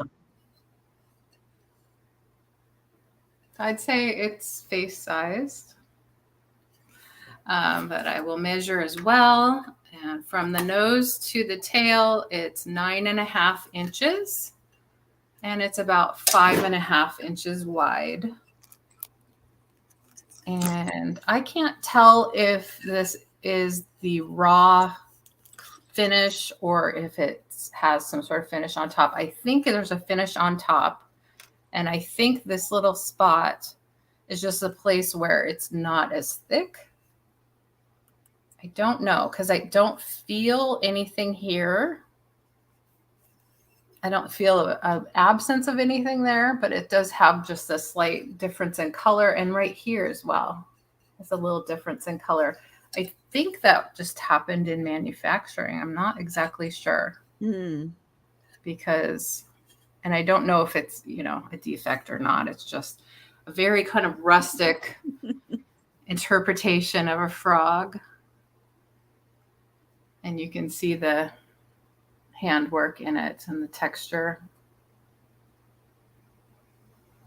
It's so fun. It's like we're making a bowl. What else can we do with it? Yeah. Let's turn it into a frog.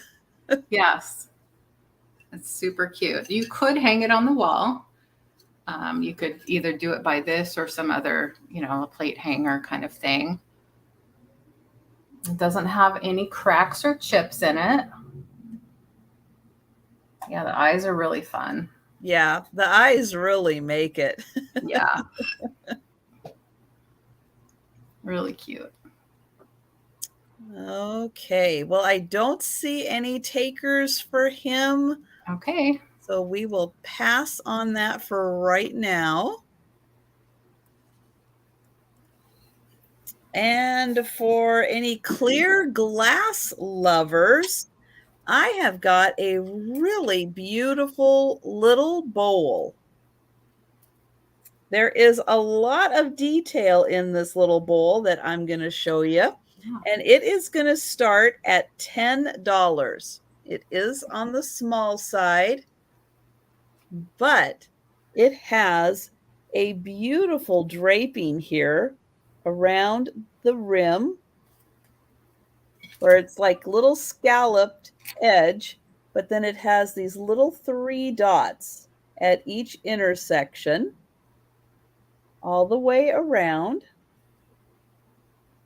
Then as it goes down, it also has these little dots on the outside. They're not on the inside. You can see them, but you can't feel them, where it goes just 1 dot and then 2 dots as it lines up with the seam, then 1 dot and 2 dots.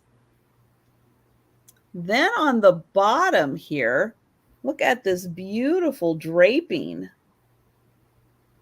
Now that is all on the outside on the bottom. I don't know why they did that, but they did make it really fancy. And then there's all these little dots on the outside also. So the inside is perfectly smooth, very nicely smooth. I notice I can feel 1 dot there, but is that a dot or is that something that's in there? Let me see.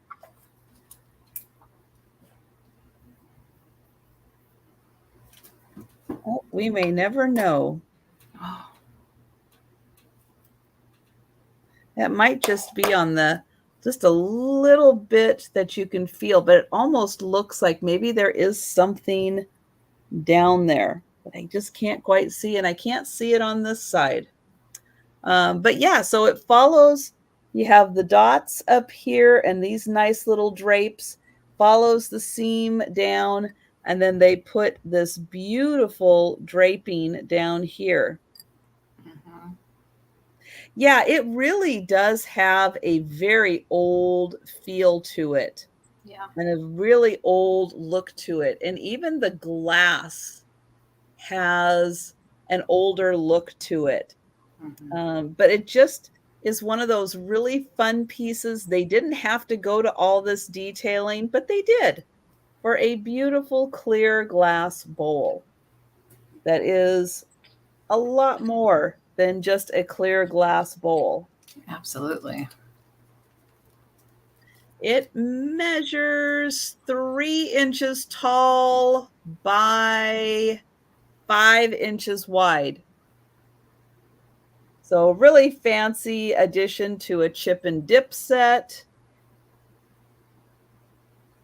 where you can really class it up. So, $10 for the bowl. And we will pass on that. Such a unique shape.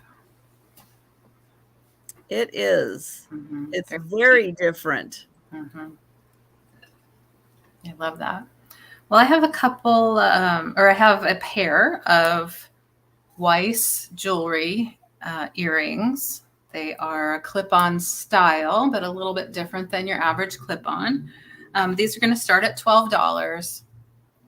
And I'll show you what I mean by a little different style. So they are beautifully prong set little crystals that are square and faceted. And it has a hinge at the bottom. And so they open like this, two equal pieces. And so they just clip onto your ear just like this. And so they're a lovely hoop with faceted crystals, and they're very comfortable because they stay on without hurting. You know, they're not pinchy. And so that's what they look like there. So Weiss Jewelry was in business from 1942 to 1971. So relatively short period of time, but they are good quality and somewhat collectible because of that. Yeah, they are a very well-known and well-respected name in jewelry making. So these are great for somebody who doesn't have pierced ears or someone who does. As you saw, I could easily wear these because they're not going to be uncomfortable and they go on quite easily. I think these are beautiful for 4th of July. Anytime you, obviously, if you like blue, Hanukkah is another time when you might enjoy a blue themed wardrobe.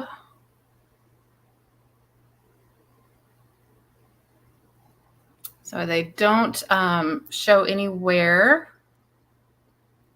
and they are marked, of course, and I will show you that. Right there. Backwards time. It says Weiss. Right there. Yep, I can see it. Yeah. Well, they're marked on both. Yeah, that is really nice because that is, oh, if you found a Weiss brooch, yeah, you would be paying big bucks for that. So $12 for a pair of earrings is a really good deal. Hi, Christine. Very, very nice. Yeah. These were inherited by a family member who didn't have pierced ears. She had a lot of clip-on earrings. I like these the best. Okay, we can move on. Thank you. All right. I have an item. I'm going to start this at $8 for a trinket dish. This does look to be, I don't know if this is a hobbyist piece or if it is an artisan piece. It is signed with just an L, it looks like. But it's a good size trinket dish, like a powder puff size trinket dish. And it has all of these beautiful, like wildflowers in blue on the outside. Really nice all the way through. And then on the top also, it has all of those pretty wildflowers. On the inside, here is the lid in great shape. And then the rim also in good shape. And there's little flowers on the inside also. This measures little over 5 inches and about 2 inches tall. So 5 L for Laverne. That's cute. Hey, Randy. So, hi, Randy. $8 for the trinket dish with the big fancy L on the bottom. And we're going to move on back to LeAnne. Already? Okay.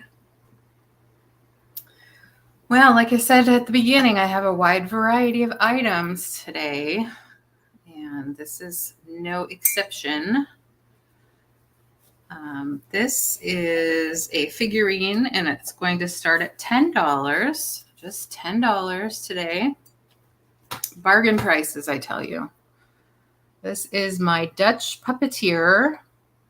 He is a porcelain piece with a beautiful glaze. He has lots of fun blue, sort of a flow blue, if you will, with a gold accent gilding on certain areas, like the ball on his hat and the hair on the puppet. I see the shape of his shoes, and that's why I call him a Dutch puppeteer. I think he's sort of a little Dutch guy. It's really nicely but simply made, but the painting does all of the work on this piece. Yeah, he is really interesting. Yeah, I had never seen anything like it. He does have like a little piece right there. And he has this little, what I call a beauty mark. I don't know. It's under the glaze. I don't know what that's about. No, porcelain sometimes gets dark, like a random dark spot on it. Yeah. Yeah. I figured. What I really like about him is his little hand right here, how he has it on his hip. Yeah, I love him too.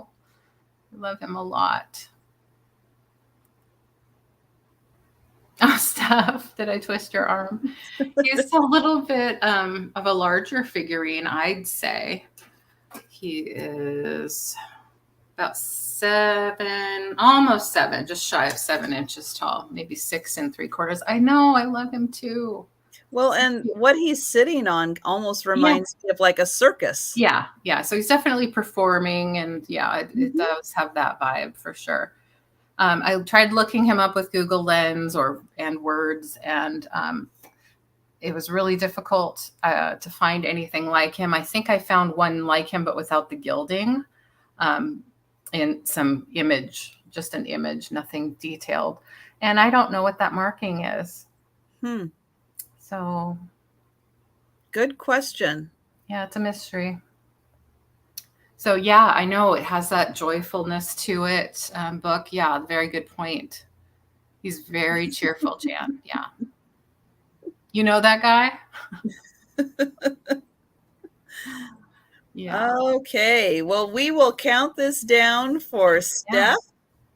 And we're going once.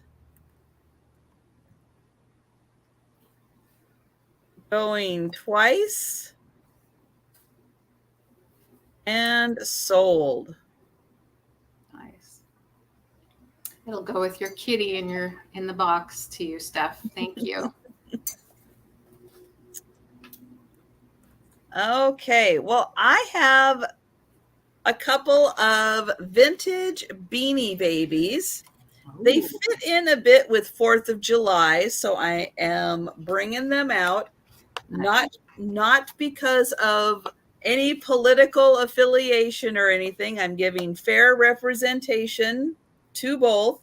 These are going to start at $5 for choice. And we have Lefty, who is a donkey. And we have Righty, who is an elephant. Oops, let me get that there. These are from 2000. They are McDonald's Beanie Babies. And so you can see they were part of the set, Lefty, Righty, and Liberty. Wow. This one is, let's see, he was born in 1996. The back is a little open on both of these. Yeah, they kind of came that way. I remember. Okay, Thomas and Sue, I need you guys to work this out. My goodness. I have the bear if anyone is interested. Almost make a whole set. I love those cuties. I want to know what Sue and Thomas are going to do with them if they get them. How cute. All right. Well, they seem to be the ones interested in here, so you got it. What party? You know, I don't know. He really wasn't. That's a good question. He wasn't a. I did sell him in another sale. I did have him, and I don't think I have. No, I pulled out all the ones that were like close to 4th of July type stuff. So you guys got it.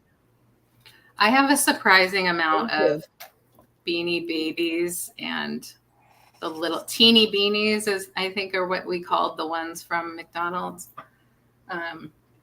Yeah, I have more than I want to admit.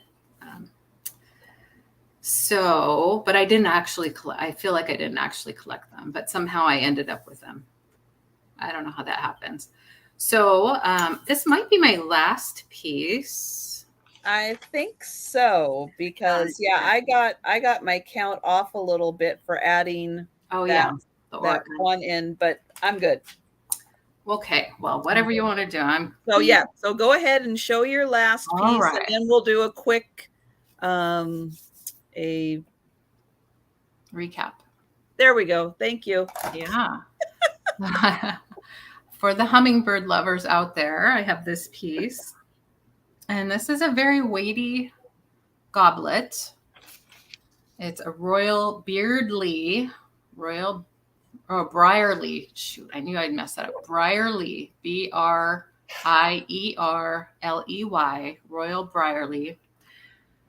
I've been hanging around this piece for a while now and been trying to price it. And I came up with a price that I'm comfortable with at $30. And $30 gets you this beautiful glass with a cobalt stem. It does have a sticker. Since 1776, Royal Brierley. Again, really difficult to find, at least for me, and with my research skills, novice as they are, to find a etched, carved glass wine goblet with this brand and maker with the cobalt stem. My mom had this in her collection. She loved hummingbirds and all things birds and all things pretty and vintage and antique. So I know that she's had this at least 25 years. I don't know how long before that this was made.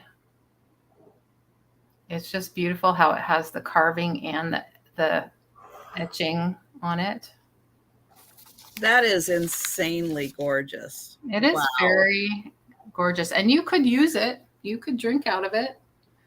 It's a very tall one.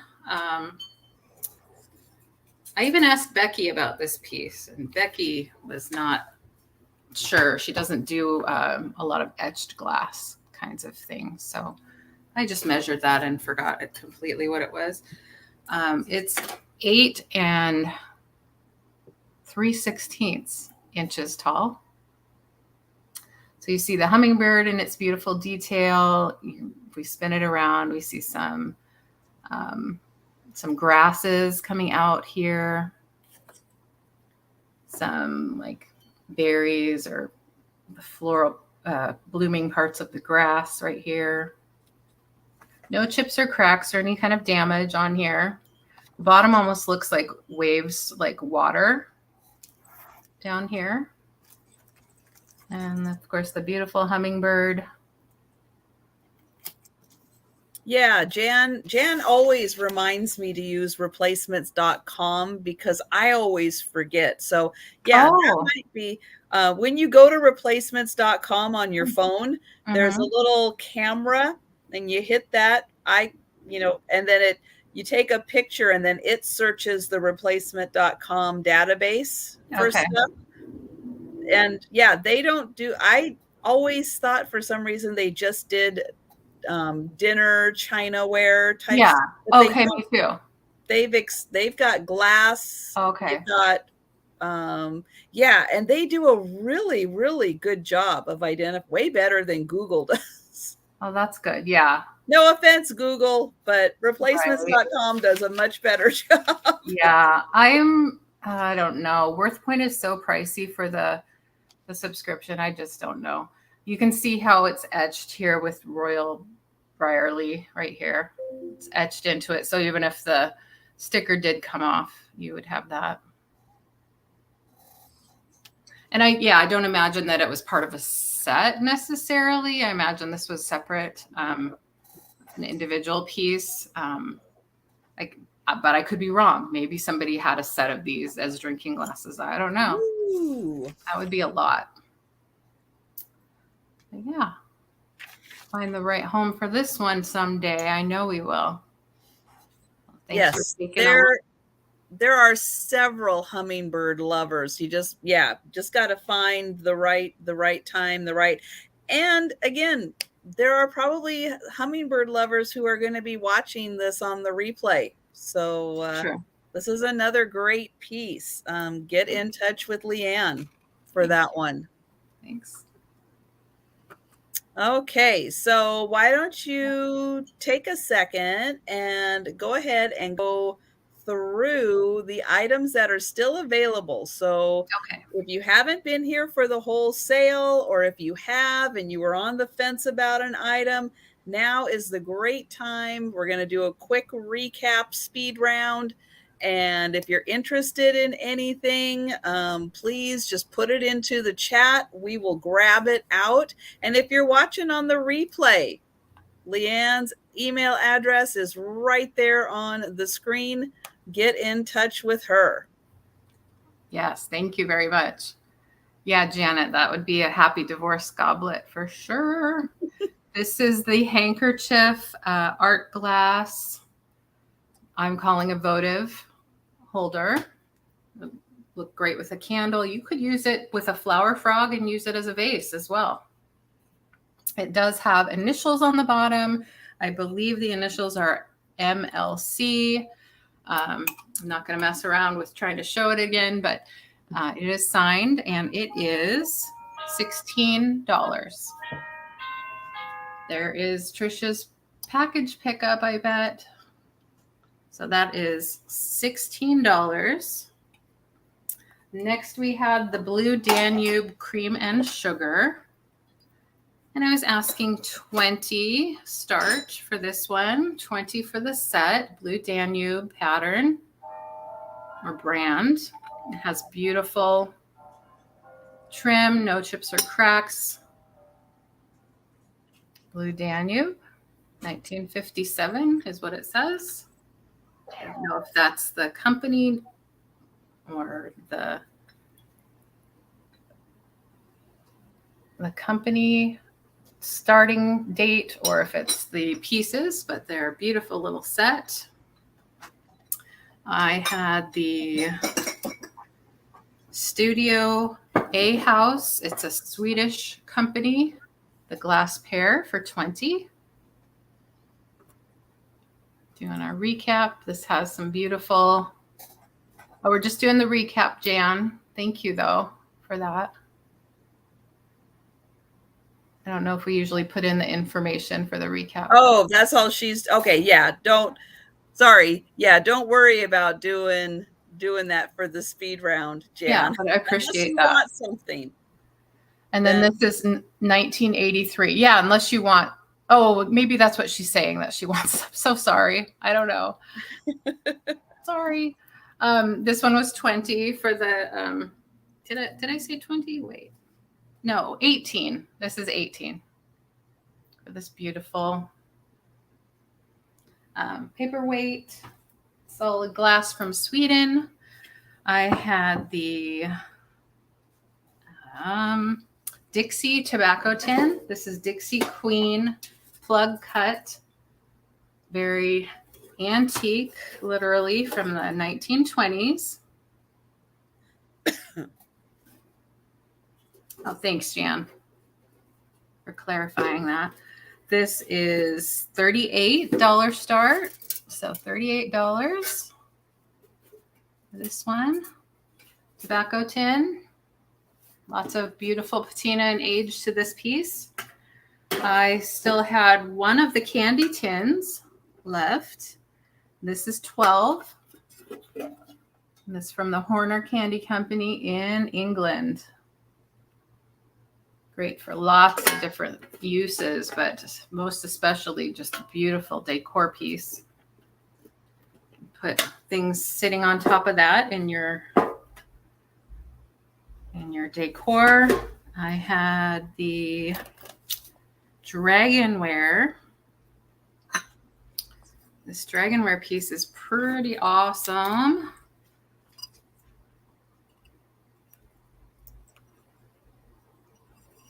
So it's a cup and saucer.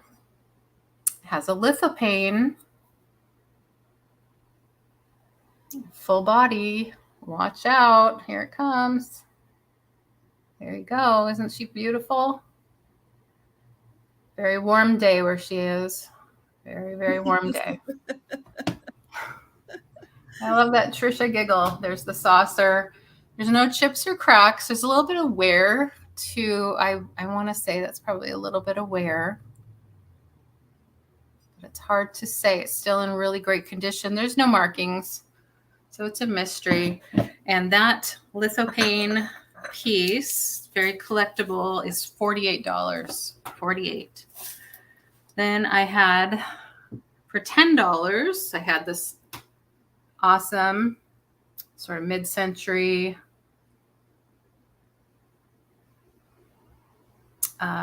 bees, Napoleonic bees.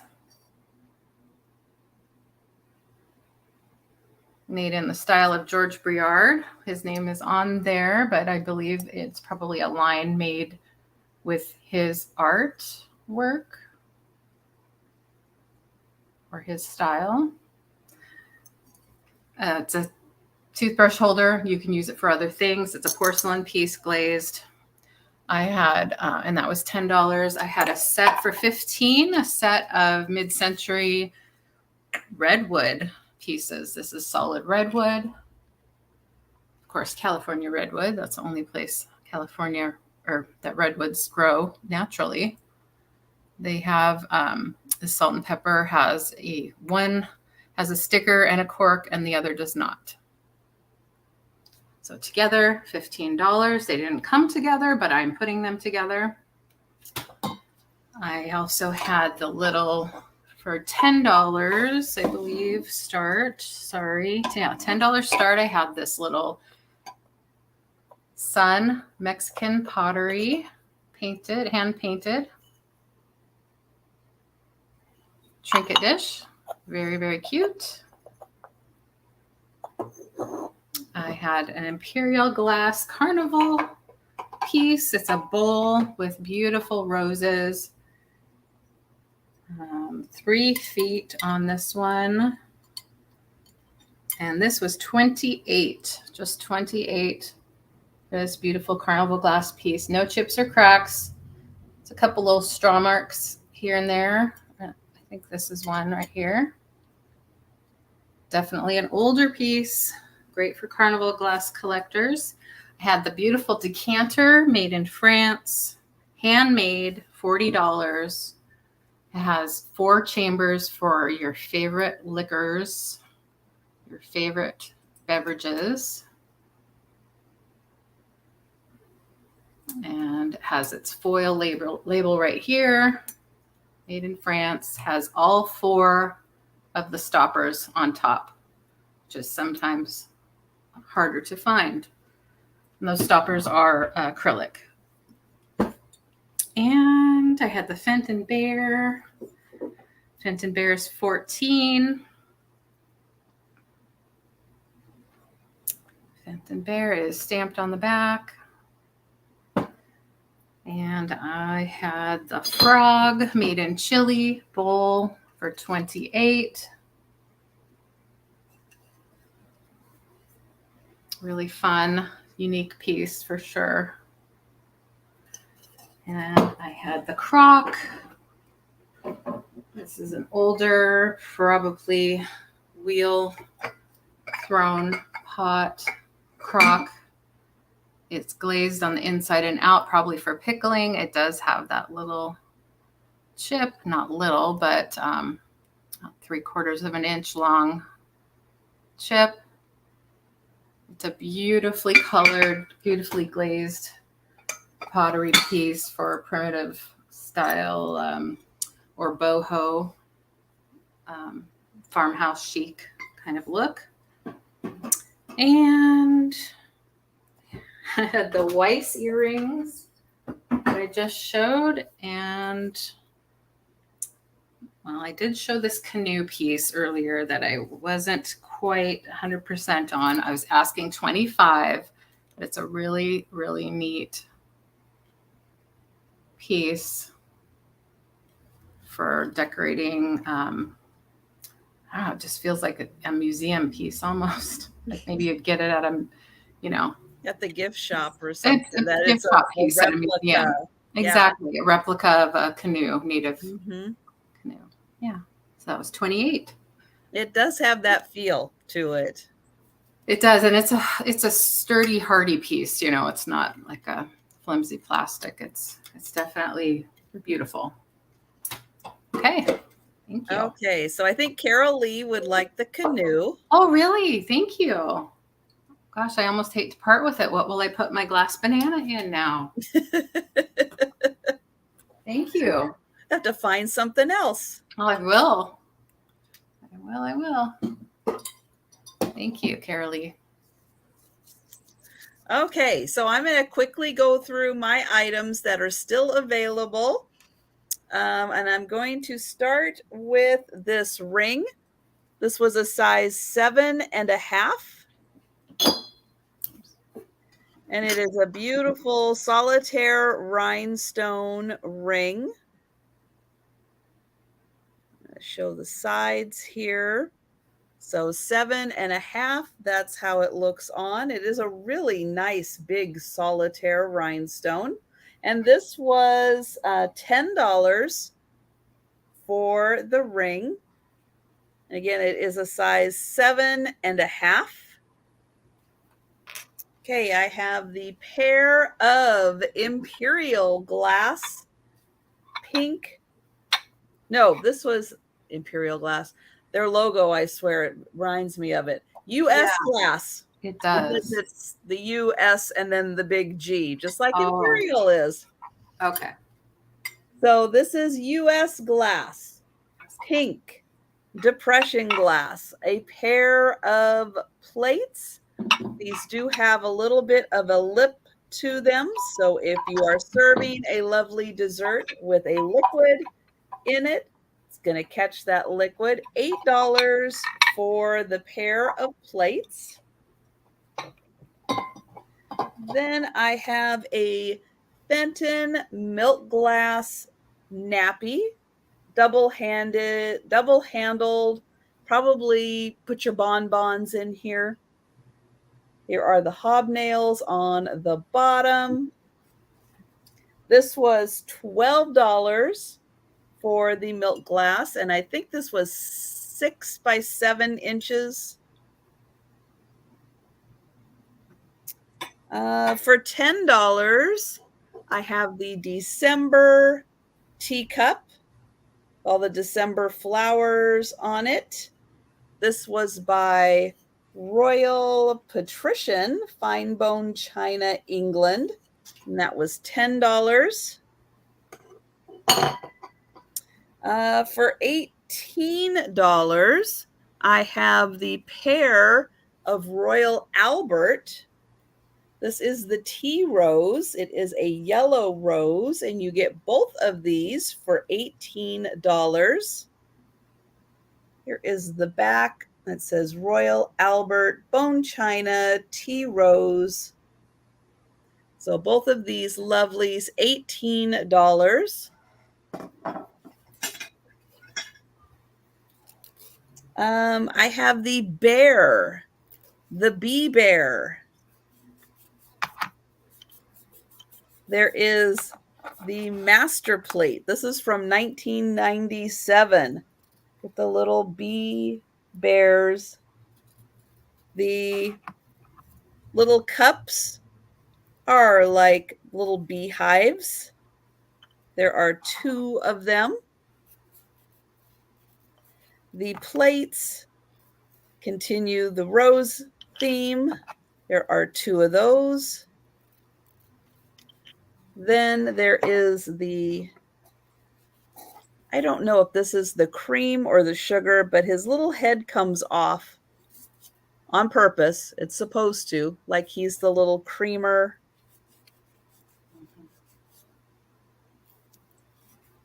And there is the, I think this one would be the sugar. He's in the little flower. This is $20 for the bee tea set. And then here is the little teapot with the bee riding the snail. I love that. And his head comes off also. And I think this is supposed to be like the little spout for the teapot. So $20 for the tea set. Yeah. I have $15 for the fish, glass fish with the 2 fish on the inside. There are 2 of them in there. This is 5 by 5 inches, and this was $15 for the glass fish. Do you think the big fish ate the 2 little fish? Probably. Yeah. Well, they're cute like that. Then I had choice $8 each for the and oh, you would like the tea set? All right. Thank you, Jocelyn. Oh, she likes the cute stuff like me.